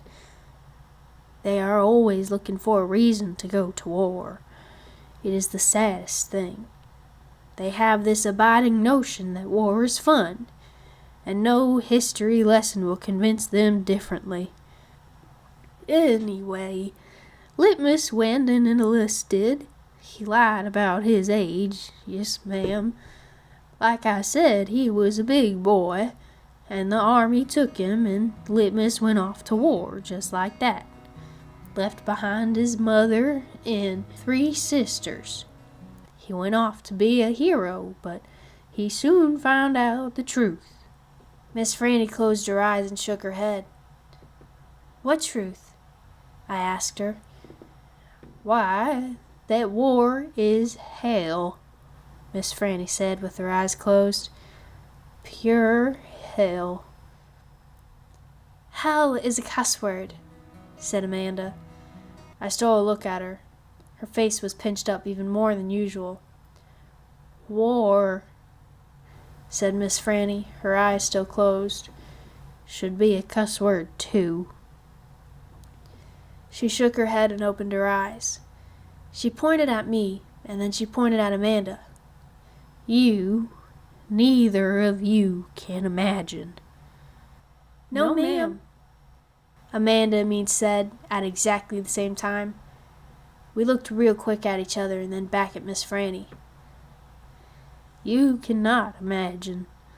Litmus was hungry all the time, and he was covered with all manner of vermin, fleas and lice, and in the winter he was so cold he thought for sure he would freeze to death. And in the summer, why, there's nothing worse than war in the summertime. It stinks so. And the only thing that made Litmus forget that he was hungry and itchy and hot or cold was that he was getting shot at. And he got shot at quite a bit. And he was nothing more than a child." "Did he get killed?" I asked Miss Franny. "Good grief," said Amanda. She rolled her eyes. "Now, Opal," Miss Franny said, "I wouldn't be standing in this room telling this story if he was killed. I wouldn't exist. No, ma'am. He had to live, but he was a changed man. Yes, ma'am, a changed man. He walked back home when the war was over. He walked from Virginia all the way back to Georgia. He didn't have a horse. Nobody had a horse except for the Yankees. He walked, and when he got home, there was no home there. Where was it? I asked her. I didn't care if Amanda thought I was stupid. I wanted to know. Why, Miss Franny shouted so loud that Winn-Dixie and Amanda Wilkinson and me all jumped. the Yankees burned it. Yes, ma'am, burned it to the ground. What about his sisters? Amanda asked. She moved around the desk and came and sat on the floor. She looked up at Miss Franny. What happened to them? Dead. Dead of typhoid fever. Oh no, Amanda said in a real soft voice. And his mama? I whispered. Dead too. And his father? Amanda asked. What happened to him? He died on the battlefield. Litmus was an orphan? I asked. Yes, ma'am, said Miss Franny Block. Litmus was an orphan. This is a sad story, I told Miss Franny. It sure is, said Amanda. I was amazed that she was agreeing with me about something. I'm not done yet, Miss Franny said. Winn-Dixie started to snore, and I nudged him with my foot to try to make him quit. I wanted to hear the rest of the story. It was important to me to hear how Litmus survived after losing everything he loved.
Chapter 18. When we got to Gloria Dump's, I told her I had 2 surprises for her and asked which one did she want first, the small one or the big one. The small one, said Gloria. I handed her the litmus lozenge, and she moved it around in her hands, feeling it. Candy? She said. Yes, ma'am, I told her. It's a litmus lozenge. Oh, Lord, yes, I remember these candies. My daddy used to eat them. She unwrapped the litmus lozenge and put it in her mouth, nodded her head. Do you like it? I asked her. Mm-hmm. She nodded her head slowly. It tastes sweet, but it also tastes like people leaving. You mean sad? I asked. Does it taste like sorrow to you? That's right, she said. It tastes sorrowful, but sweet. Now, what's surprise number 2? A book, I said. A book? Uh-huh, I said. I'm going to read it out loud to you. It's called Gone with the Wind. Miss Franny says it's a great book. It's about the Civil War. Do you know all about the Civil War? I have heard it mentioned a time or 2, said Gloria, nodding her head and sucking on her litmus lozenge. It's going to take us a long time to read this book, I told her. There are 1,037 pages. Woo-wee, said Gloria. She leaned back in her chair and crossed her hands on her stomach. We best get started then. And so I read the first chapter of Gone with the Wind out loud to Gloria Dump. I read it loud enough to keep her ghosts away. And Gloria listened to it good. And when I was done, she said it was the best surprise she had ever had. And she couldn't wait to hear chapter 2. That night, I gave the preacher his litmus lozenge right before he kissed me goodnight. What's this? He said. It's some candy that Miss Franny's great-grandfather invented. It's called a litmus lozenge. The preacher unwrapped it and put it in his mouth, and after a minute he started rubbing his nose and nodding his head. Do you like it? I asked him. It has a peculiar flavor. Root beer? I said. Something else. Strawberry? That too. But there's still something else.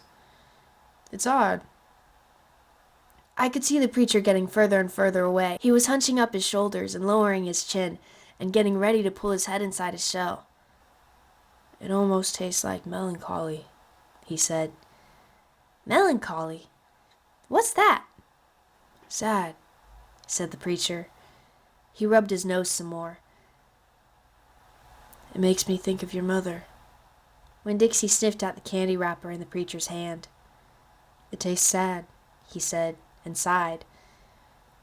It must be a bad batch. No, I told him. I sat up in bed. That's the way it's supposed to taste. Litmus came back from the war and his whole family was dead. His daddy died fighting, and his mama and his sisters died from a disease, and the Yankees burned his house down. And Litmus was sad, very sad, and what he wanted more than anything in the whole world was something sweet.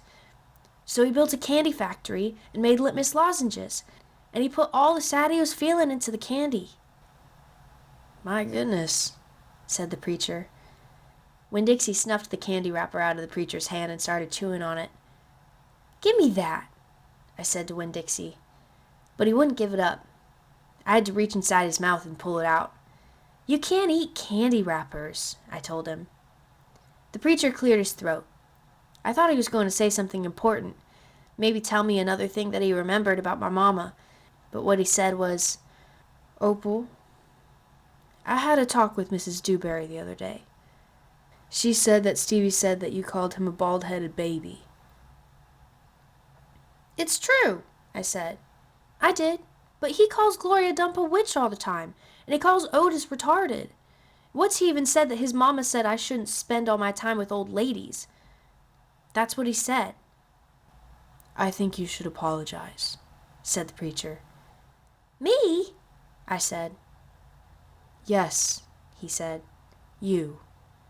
You tell Stevie you're sorry if you said anything that hurt his feelings. I'm sure he just wants to be your friend. I don't think so, I told him. I don't think he wants to be my friend. Some people have a strange way of going about making friends, he said. You apologize. Yes, sir, I said. Then I remembered Carson. Daddy, I said, do you know anything about Amanda Wilkinson? What kind of thing? Do you know something about her and somebody named Carson? Carson was her brother. He drowned last year. He's dead? Yes, said the preacher. His family is still suffering a great deal. How old was he? 5, said the preacher. He was only 5 years old. Daddy, I said, how could you not tell me about something like that? Other people's tragedies should not be the subject of idle conversation. There was no reason for me to tell you. It's just that I needed to know that, I said, because it helps explain Amanda. No wonder she's so pinch-faced. What's that? Said the preacher. Nothing, I said. Good night, India Opal, the preacher said. He leaned over and kissed me, and I smelled the root beer and the strawberry and the sadness all mixed together on his breath. He patted Winn-Dixie on the head and got up and turned off the lights and closed the door. I didn't go to sleep right away. I lay there and thought how life was like a litmus lozenge, how the sweet and the sad were all mixed up together, and how hard it was to separate them out. It was confusing. Daddy! I shouted. After a minute, he opened the door and raised his eyebrows at me. What was that word you said? The one that meant sad? Melancholy, he said. Melancholy, I repeated. I liked the way it sounded. There was music hidden somewhere inside it. Good night now, the preacher said. Good night, I told him back. I got up out of bed and unwrapped the litmus lozenge and sucked on it hard and thought about my mama leaving me. That was a melancholy feeling. And then I thought Amanda and Carson, and that made me feel melancholy too. Poor Amanda. And poor Carson. He was the same age as Sweetie Pie. But he would never get to have his 6th birthday party. Chapter 19. In the morning, me and Winn-Dixie went down to sweep the pet store, and I took a litmus lozenge for Otis. Is it Halloween? Otis asked when I handed him the candy. No, I said. Why? Well, you're giving me candy. It's just a gift, I told him. For today. Oh, said Otis. He unwrapped the litmus lozenge and put it in his mouth, and after a minute, tears started rolling down his face. Thank you, he said. Do you like it? I asked him. He nodded his head. It tastes good, but it also tastes a little bit like being in jail. Gertrude squawked. She picked up the litmus lozenge wrapper in her beak and then dropped it and looked around. Gertrude! She screamed again. You can't have any, I told her. It's not for birds. Then, real quick, before I lost my nerve, I said, Otis, what were you in jail for? Are you a murderer? No, ma'am, he said. Are you a burglar? No, ma'am, Otis said again. He sucked on his candy and stared down at his pointy-toed boots. You don't have to tell me, I said. I was just wondering. I ain't a dangerous man, Otis said, if that's what you're thinking. I'm lonely, but I ain't dangerous. Okay, I said, and I went into the back room to get my broom. When I came back out, Otis was standing where I left him, still staring down at his feet. It was on account of the music, he said. What was? I asked. Why I went to jail. It was on account of the music. What happened? I wouldn't stop playing my guitar. Used to be I played it on the street and sometimes people would give me money. I didn't do it for the money. I did it because the music is better if someone is listening to it. Anyway, the police came and they told me to stop it. They said how I was breaking the law, and the whole time they were talking to me, I went right on playing my music. That made him mad. They tried to put handcuffs on me. He sighed. I didn't like that. I wouldn't have been able to play guitar with them things on. And then what happened? I asked him. I hit them, he whispered. You hit the police? Uh-huh. One of them. I knocked him out. Then I went to jail. And they locked me up and wouldn't let me have my guitar. And when they finally let me out, they made me promise I wouldn't never play my guitar on the street again. He looked up at me real quick and then back down at his boots. And I don't. I only play it in here. For the animals. Gertrude, the human Gertrude, she owns this shop. And she gave me this job when she read about me in the paper. And she said it's all right for me to play music for the animals. You play music for me and Winn-Dixie and Sweetie Pie, I said. Yeah, he agreed. But you ain't on the street. Thank you for telling me about this, Otis, I said. It's all right, he said. I don't mind. Sweetie Pie came in and I gave her a litmus lozenge and she spit it right out.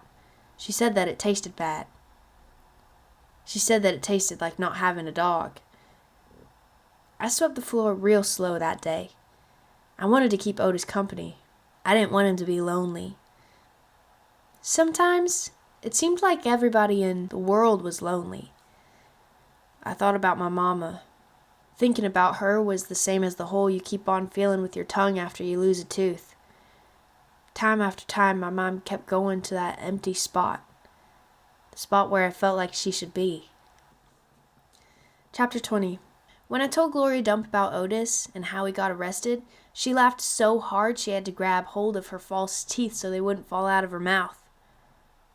"Woo-wee!" she said when she was finally done laughing.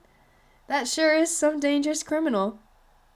"He's a lonely man," I told her. "He just wants to play his music for somebody." Gloria wiped her eyes with the hem of her dress. "I know it, sugar," she said. "But sometimes things are so sad they get to be funny." "You know what else?" I said, still thinking about sad things. "That girl I told you about, pinch-faced one, Amanda? Well, her brother drowned last year. He was only 5 years old, the same age as Sweetie Pie Thomas." Gloria stopped smiling. She nodded her head. "I remember hearing about that," she said. "I remember hearing about a little drowned boy." "That's why Amanda is so pinch-faced," I said. "She misses her brother." "Most likely," Gloria agreed. "Do you think everybody misses somebody? Like I miss my mama?" "Mm-hmm," said Gloria. She closed her eyes. "I believe, sometimes, that the whole world has an aching heart." I couldn't stand to think about sad things that couldn't be helped anymore, so I said, "Do you want to hear some more Gone with the Wind?" "Yes, indeed," Gloria said. "I've been looking forward to it all day. Let's see what Miss Scarlet is up to now." I opened up Gone with the Wind and started reading, but the whole time I was thinking about Otis, worrying about him not being alone to play his guitar for people. In the book, Scarlet was looking forward to going to a big barbecue where there was going to be music and food. That's how I got the idea. "That's what we need to do," I said. I slammed the book shut. Winn-Dixie's head shot up from underneath Gloria's chair.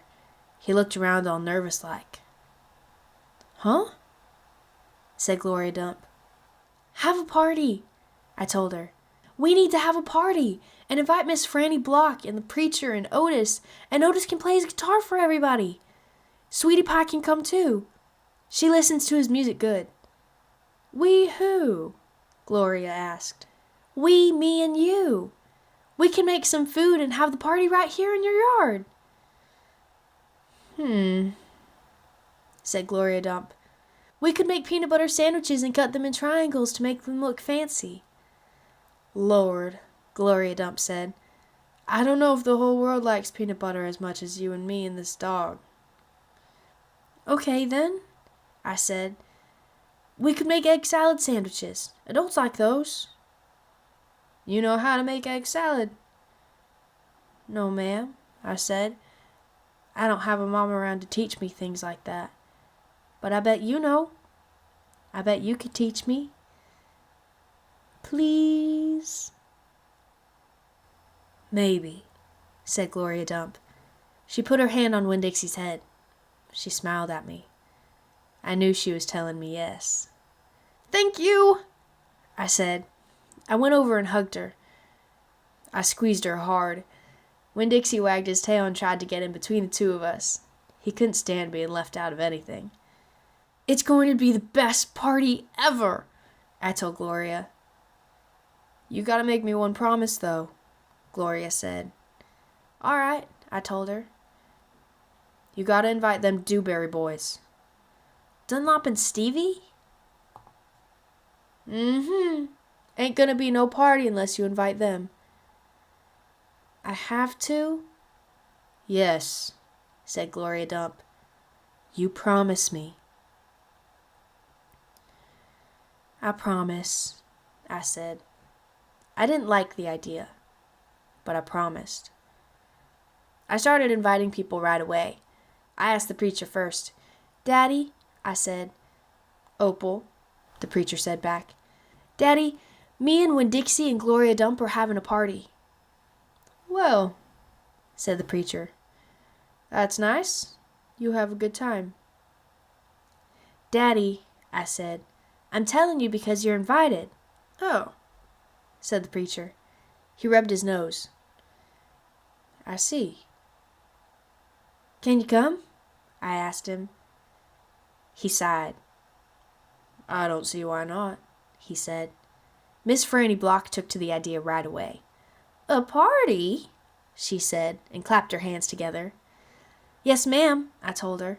It'll be kind of like the barbecue at 12 Oaks and Gone with the Wind. Only it's not going to be as many people, and we're going to serve egg salad sandwiches instead of barbecue.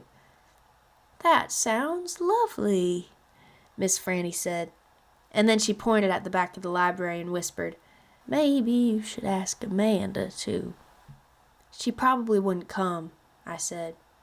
She doesn't like me very much. Ask her and see what she says, Miss Franny whispered. So I walked to the back of the library, and I asked Amanda Wilkinson in my best mannered voice to please come to my party. She looked around all nervous and stuff. A party? She said. Yes, I said. I sure would like it if you could come. She stared at me with her mouth open. Okay, she said after a minute. I mean, yes. Thank you, I would love to. And just like I promised Gloria, I asked the Dewberry boys. I ain't going to no party at a witch's house, Stevie said. Dunlop knocked Stevie with his elbow. We'll come, he said. We will not, said Stevie. That witch might cook us up in her big old witch's pot. I don't care if you come or not, I told them. I'm just asking because I promised I would. We'll be there, said Dunlop, and he nodded at me and smiled. Sweetie Pie was very excited when I invited her. What's the theme? She asked. Well, there isn't one, I said. You gotta think of a theme, she told me. She stuck her knuckles in her mouth and then pulled it back out. It ain't a party without a theme. Is this dog coming? She asked. She wrapped her arms around Winn-Dixie and squeezed him so hard that his eyes almost popped out of his head. Yes, I told her. Good, she said. You could make that the theme. It could be a dog party. I'll think about it, I told her. The last person I asked was Otis. I told him all about the party and that he was invited. And he said, "No, thank you." "Why not?" I asked. "I don't like parties," said Otis. "Please," I begged. "It won't be a party unless you come. I'll give you a whole free week of sweeping and arranging and dusting. If you come to the party, that's what I'll do." "A whole week for free?" Otis said, looking up at me. "Yes, sir," I told him. "But I don't have to talk to people, right?" "No, sir," I said. "You don't. But bring your guitar. Maybe you could play us some music." "Maybe," said Otis. He looked down at his boots again real quick, trying to hide a smile. "Thank you," I told him. "Thank you for deciding to come." Chapter 21. After I got Otis convinced to come, the rest of getting ready for the party was easy and fun. Me and Gloria decided to have the party at night, when it would be cooler, and the afternoon before, we worked in Gloria's kitchen and made egg salad sandwiches. We cut them up in triangles and cut off the crust, and put little toothpicks with frilly tops in them. Winn-Dixie sat in the kitchen and looked at us the whole time. He kept on wagging his tail. "That dog thinks we making these sandwiches for him," said Gloria Dump. Winn-Dixie showed Gloria all his teeth. "These ain't for you," she told him. But when she thought I wasn't looking, she gave Winn-Dixie an egg salad sandwich, without the toothpick.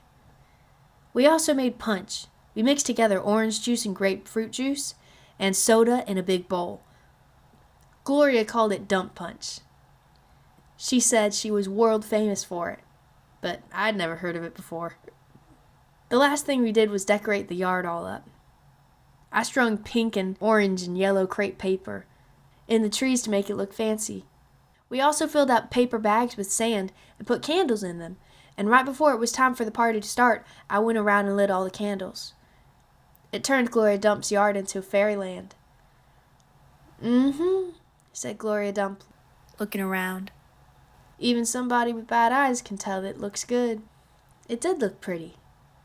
It looked so pretty that it made my heart feel funny, all swollen and full, and I wished desperately that I knew where my mama was so she could come to the party too. Miss Franny Block was the first to arrive. She was wearing a pretty green dress that was all shiny and shimmery, and she had on high-heeled shoes that made her wobble back and forth when she walked. Even when she was standing still, she still kind of swayed, like she was standing on a boat. She was carrying a big glass bowl full of litmus lozenges. "I brought these for a little after-dinner treat," she said, handing me the bowl. "Thank you," I said.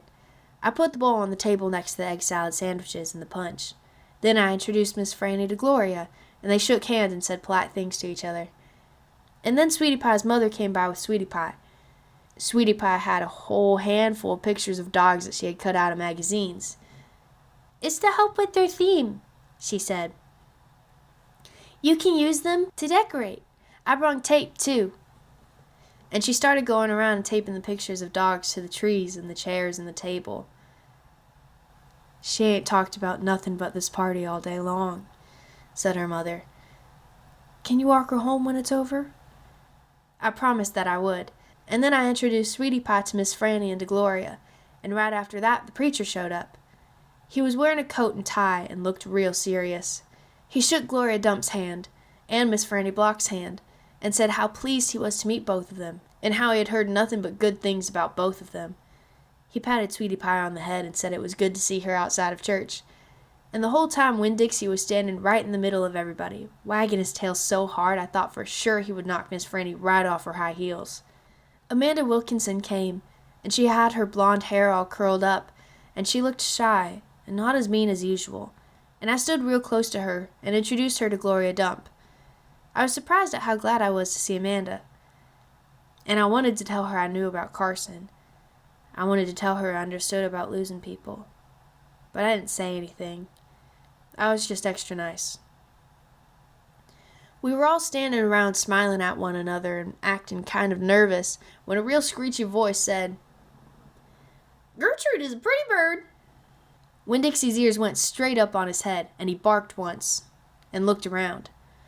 I looked around too, but I didn't see Gertrude or Otis. "I'll be right back," I said to everybody.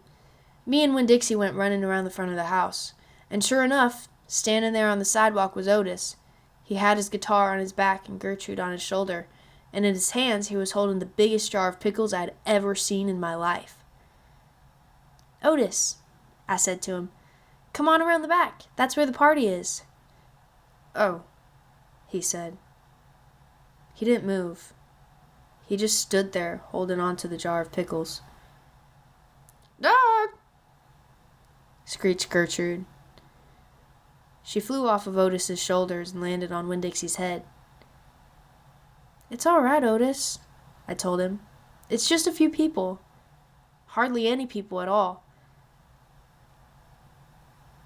"Oh," said Otis again. He looked around like he was lost. Then he held up the jar of pickles. "I brought pickles," he said. "I saw them," I said. "It's just exactly what we needed. They will go perfect with the egg salad sandwiches." I talked to him real soft and gentle and low, like he was a wild animal that I was trying to get to take food out of my hand. He took one tiny step forward. "Come on," I whispered. I started walking, and Winn-Dixie followed me. And when I turned around, I saw Otis was following me too.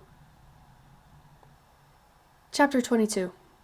Otis followed me all the way into the backyard where the party was. Before he could run away, I introduced him to the preacher. "Daddy," I said, "this is Otis. He's the one who runs Gertrude's Pets. He's the one who plays the guitar so good." "How do you do?" said the preacher. He stuck his hand out for Otis, and Otis stood there and shuffled his big jar of pickles back and forth, trying to free up a hand to offer back to the preacher. Finally, he ended up bending over and setting the jar down on the ground. But when he did that, his guitar slid forward and hit him in the head with a little boing sound. Sweetie Pie laughed and pointed at him, like he was doing the whole thing on purpose just to amuse her. "Ouch," said Otis. He stood back up and took the guitar off his shoulder and put it on the ground next to the jar of pickles, and then he wiped his hands on his pants and stuck it out to the preacher, who took it and said, "It sure is a pleasure to shake your hand." "Thank you," said Otis. "I brought pickles." "I noticed," said the preacher. After the preacher and Otis were done shaking hands, I introduced Otis to Miss Franny Block and to Amanda, and then I introduced him to Gloria Dump. Gloria took his hand and smiled at him, and Otis looked right in her eyes and smiled back. He smiled big. "I brought pickles for your party," Otis told her. "And I am so glad," she said. "It just ain't a party without pickles." Otis looked down at his big jar of pickles. His face was all red. "Opal," said Gloria, "when are them boys getting here?" "I don't know," I said. I shrugged. I told them what time we were starting. What I didn't tell her was they probably weren't coming because they were afraid to go to a party at a witch's house. "Well," said Gloria, "we got egg salad sandwiches, we got dump punch, we got pickles, we got dog pictures, we got litmus lozenges, and we got a preacher who can bless this party for us." Gloria Dump looked over at the preacher. He nodded his head at Gloria and cleared his throat and said, "Dear God, thank you for warm summer nights and candlelight and good food. But thank you most of all for friends. We appreciate the complicated and wonderful gifts you give us and each other, and we appreciate the task you put down before us of loving each other the best we can, even as you love us. We pray in Christ's name. Amen." "Amen," said Gloria Dump. "Amen," I whispered. "Gertrude," croaked Gertrude. "Are you fixing to eat now?" Sweetie Pie asked. "Shh," said Amanda. Winn-Dixie sneezed. There was a far-off rumble of thunder. I thought at first that it was Winn-Dixie's stomach growling. "It ain't supposed to rain," said Gloria Dump. "They didn't predict no rain." This dress is silk, said Miss Franny Block. I cannot get it wet. Maybe we should go inside, said Amanda. The preacher looked up at the sky, and just then the rain came pouring down. Chapter 23. Save the sandwiches, Glory Dump yelled at me. Save the punch. I got my dog pictures, screamed Sweetie Pie. She went running around, tearing them off the trees and the chairs. Don't worry, she kept shouting. I got 'em. I grabbed the platter of egg salad sandwiches, and the preacher grabbed the punch, and we ran into the kitchen with them. And when I ran back outside, I saw that Amanda had hold of Miss Franny Block and was helping her into the house. Miss Franny was so teetery in her high heels that the rain would have knocked her right over if Amanda hadn't held on to her. I grabbed Gloria Dump's arm. I'm all right, she said, but she put her hand on my arm and held on to me tight. I looked around the garden before we left. All the crepe paper was melted and the candles were out, and then I saw Otis. He was standing there by his jar of pickles, looking down at his feet. Otis! I hollered at him over the rain. Come on, we're going inside. When we got in the kitchen, Amanda and Miss Franny were laughing and shaking themselves like dogs. What a downpour, said Miss Franny. Wasn't that something? That came right out of nowhere, said the preacher. Woo-wee, said Gloria. Dog, squawked Gertrude. I looked at her. She was sitting on the kitchen table. The thunder was really booming and cracking. Oh no, I said. I looked around the kitchen. Don't worry, said Sweetie Pie. I saved them dog pictures. I got 'em right here. She waved around her wad of magazine pages. Where's Winn-Dixie? I shouted. I forgot about him. I was just thinking about the party and I forgot about Winn-Dixie. I forgot about protecting him from the thunder. Now, Opal, the preacher said, he's probably right out in the yard hiding underneath a chair. Come on, you and I will go look. Hold on, said Gloria Dump. Let me get you a flashlight and some umbrellas. But I didn't want to wait. I went running out into the yard and I looked under all the chairs and around all the bushes and trees. I called his name real loud. I felt like crying. It was my fault. I was supposed to hold on to him. And I forgot. Opal? I heard the preacher call. I looked up. He was standing on the porch with Gloria, and Dunlop and Stevie Dewberry were standing there too. Your guests are here, the preacher said. I don't care, I hollered. Come on up here, Gloria Dump said, her voice all hard and serious. She shone her flashlight out at me. I walked up onto the porch and she handed me the flashlight. Tell these boys hey, she said. Tell them you are glad they came and that you will be right back just as soon as you find your dog.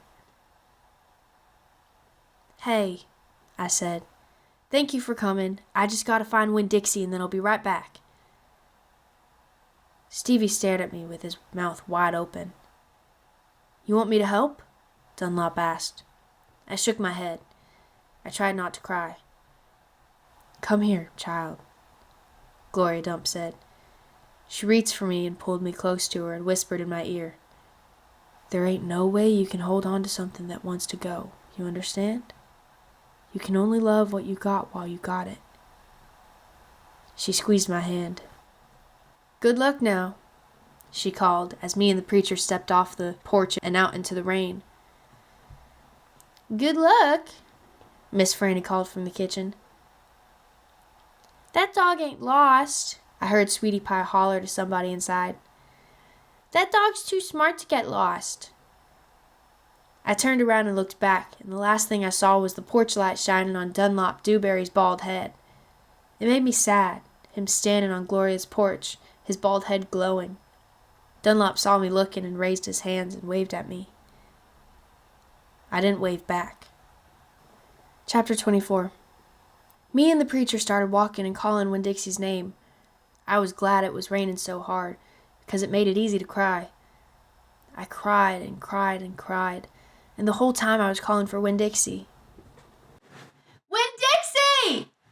I screamed. "Winn-Dixie!" the preacher shouted, and then he whistled loud and long. But Winn-Dixie didn't show up. We walked all through downtown. We walked past the Dewberry's house and the Herman W. Block Memorial Library and Sweetie Pie's yellow house and Gertrude's pets. We walked out to the Friendly Corners trailer park and looked underneath our trailer. We walked all the way out to the Open Arms Baptist Church of Naomi. We walked past the railroad tracks and right on down Highway 50. Cars were rushing past us, and their taillights glowed red, like mean eyes staring at us. "Daddy," I said. "Daddy, what if he got run over?" "Opal," the preacher said, "we can't worry about what might have happened. All we can do is keep looking." We walked and walked, and in my head I started a list of 10 things that I knew about Winn-Dixie, things that I could write on big old posters and put up all around the neighborhood, things that would help people look for him. Number 1 was that he had a pathological fear of thunderstorms. Number 2 was he liked to smile, using all his teeth. Number 3 was he could run fast. Number 4 was that he snored. Number 5 was that he could catch mice without squishing them to death. Number 6 was he liked to meet people. Number 7 was he liked to eat peanut butter. Number 8 was he couldn't stand to be left alone. Number 9 was he liked to sit on couches and sleep in beds. Number 10 was he didn't mind going to church. I kept on going over and over the list in my head. I memorized it the same way I'd memorized that list of 10 things about my mama.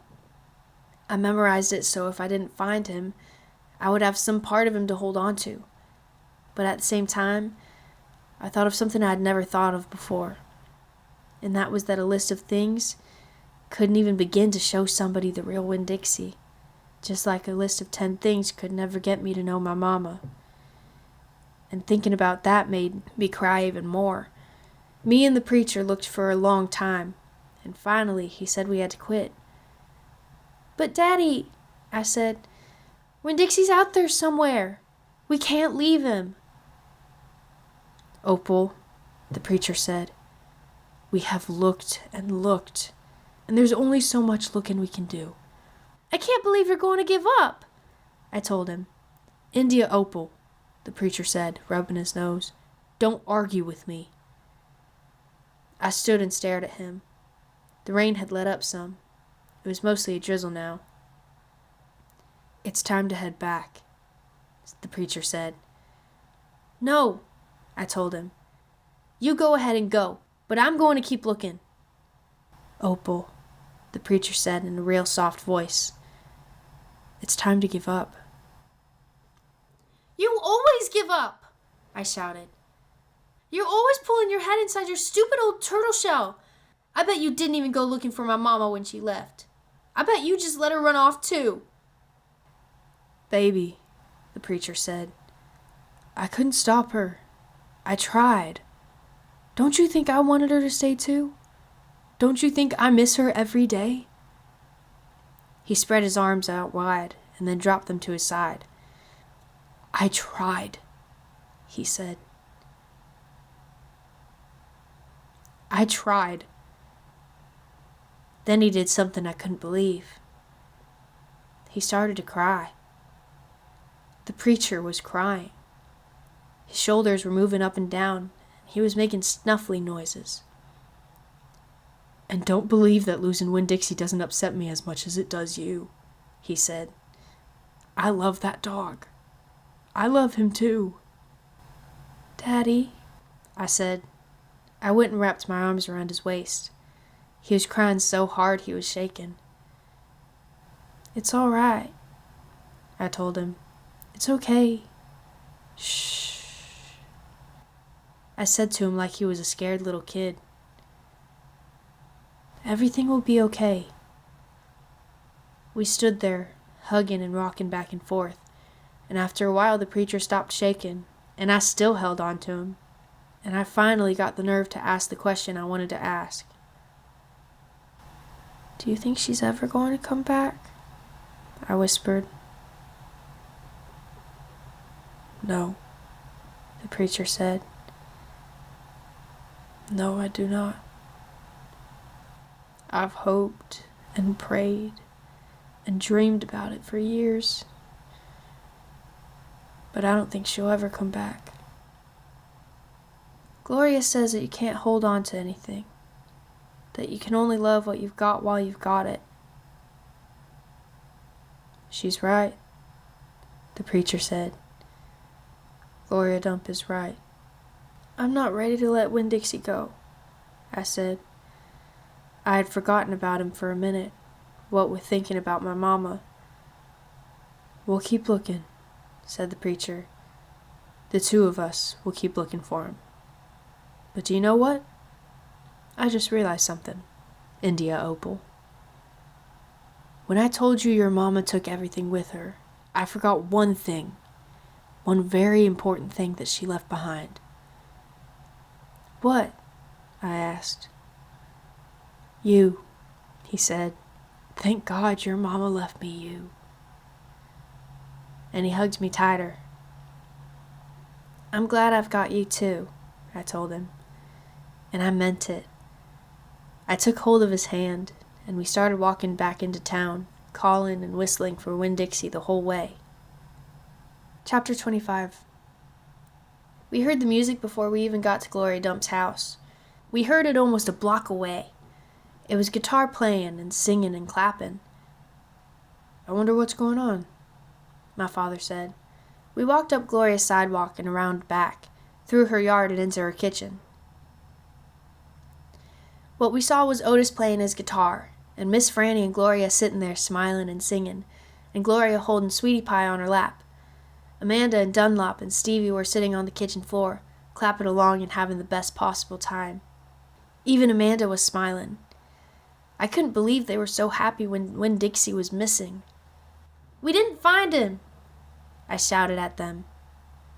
The music stopped. Gloria Dump looked at me and said, Child, we know you didn't find him.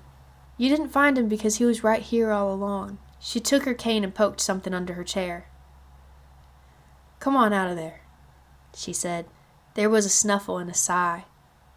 He's asleep, she said.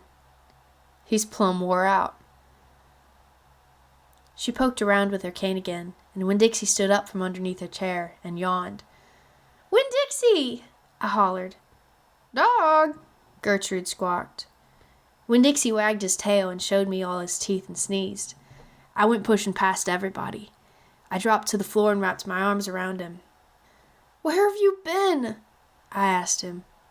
He yawned again. How did you find him? I asked. Now there's a story, said Miss Franny. Gloria, why don't you tell it? Well, said Gloria Dump, we was all just sitting around waiting on you two. And after I convinced these Dewberry boys that I ain't no scary witch all full of spells and potions. She ain't no witch, Stevie said. He shook his bald head. He looked kind of disappointed. Nah, said Dunlop. She ain't. If she was, she would have turned us into toads by now. He grinned. I could have told you that she wasn't a witch. Witches don't exist, said Amanda. They are just myths. All right now, said Gloria. What happened was we got through all them witchy things, and then Franny said, why don't we have a little music while we wait for you two to get back? So Otis played his guitar, and woo-wee, there ain't a song he don't know. And if he don't know it, he can pick it up right quick if you hum it to him. He has a gift. Gloria stopped and smiled over at Otis, and he smiled back. He looked all lit up from the inside. Tell what happened, Sweetie Pie said. Tell about that dog. So, said Gloria, Franny and me, we started thinking about all these songs we knew from when we was girls. We got Otis to play them, and we started singing them, teaching the words to these children. And then somebody sneezed, Sweetie Pie shouted. That's right, said Gloria. Somebody sneezed, and it wasn't none of us. So we looked around, wondering who did it, thinking that maybe we got us a burglar in the house. We looked around and we didn't see nothing, so we started into singing again. And sure enough, there was another big achoo. Sounds like it was coming from my bedroom. So I sent Otis in there. I said, Otis, go in there and see who is sneezing. So Otis went. And do you know what he found? I shook my head. Winn-Dixie! Shouted Sweetie Pie. That dog of yours was all hid underneath my bed, squeezed under there like the world was about to end. But he was smiling like a fool every time he heard Otis play the guitar, smiling so hard he sneezed. My daddy laughed.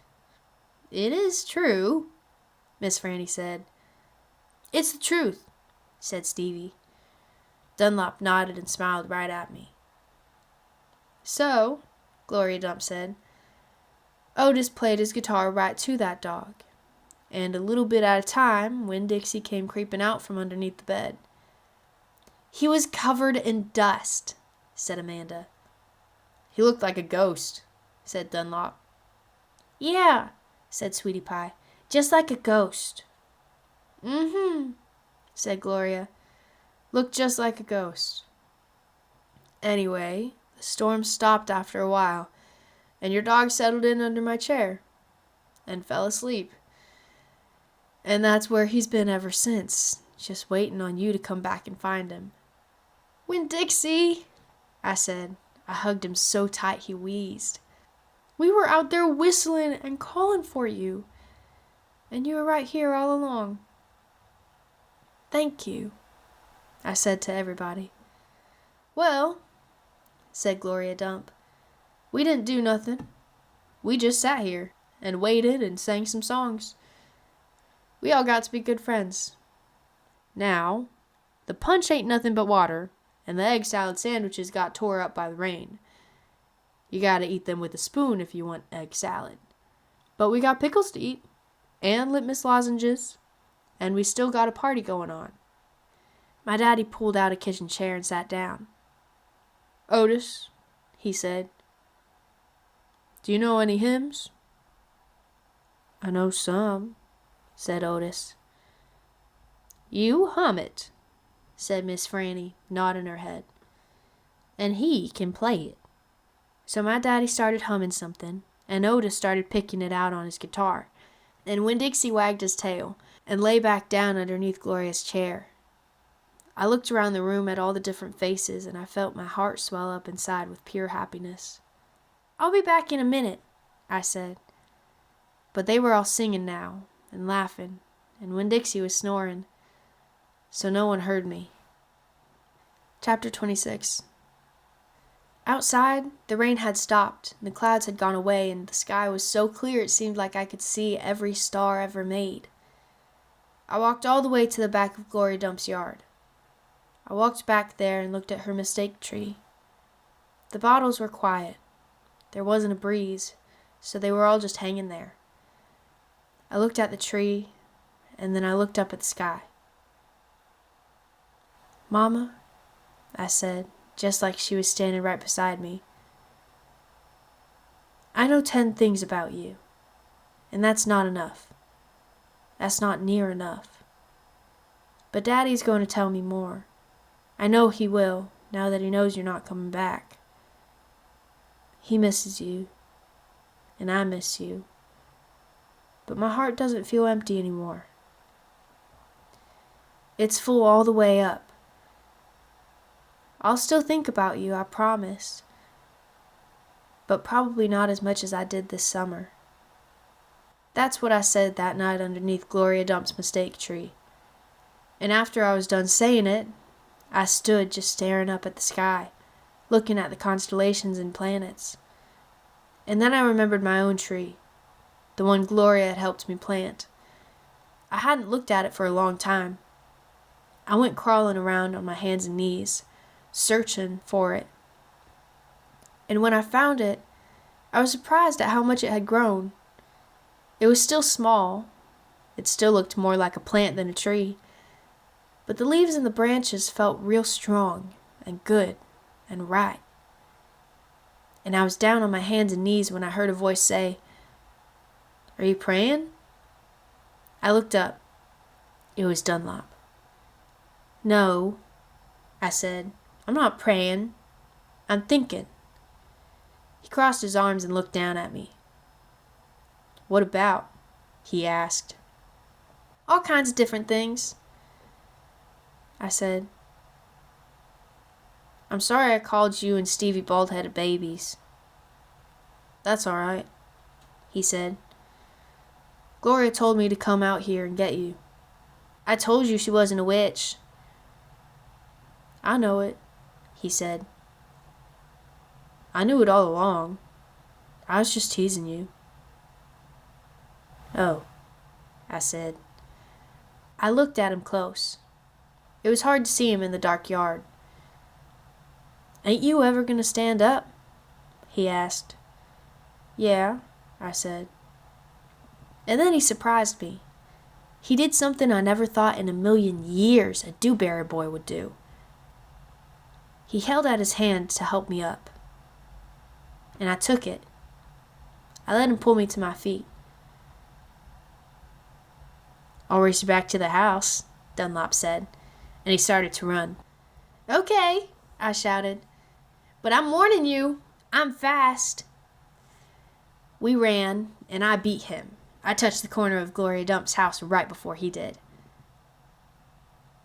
You shouldn't be running around in the dark, said Amanda. She was standing on the porch looking at us. You could trip over something. Aw, Amanda, I said too. And then I remembered Carson, and I felt bad for her. I went up on the porch and took hold of her hand and pulled on her.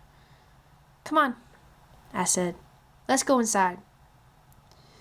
India Opal, Daddy said when me and Amanda and Dunlop walked in. Are you here to sing some songs with us? Yes, sir, I said. Only I don't know that many songs. We'll teach you, he said. He smiled at me real big. It was a good thing to see. That's right, said Gloria Dump. We will. Sweetie Pie was still sitting in her lap, but her eyes were closed. Care for a litmus lozenge? Miss Franny asked, passing me the bowl. Thank you, I told her. I took a litmus lozenge and unwrapped it and put it in my mouth. Do you want a pickle? Otis asked, holding up his big jar of pickles. No, thank you, I said. Not right now. Winn-Dixie came out from underneath Gloria Dump's chair. He sat down next to me and leaned into me the same as I was leaning into my daddy. And Amanda stood right there beside me. And when I looked over at her, she didn't look pinch-faced at all to me. Dunlop cracked his knuckles and said, Well, are we going to sing or what? Yeah, Stevie echoed. Are we going to sing or what? Let's sing, said Sweetie Pie, opening her eyes and sitting up straight. Let's sing for the dog. Otis laughed and strummed his guitar, and the flavor of the litmus lozenge opened in my mouth like a flower blooming, all sweet and sad. And then Otis and Gloria and Stevie and Miss Franny and Dunlop and Amanda and Sweetie Pie and my daddy all started to sing a song. And I listened careful, so I could learn it right.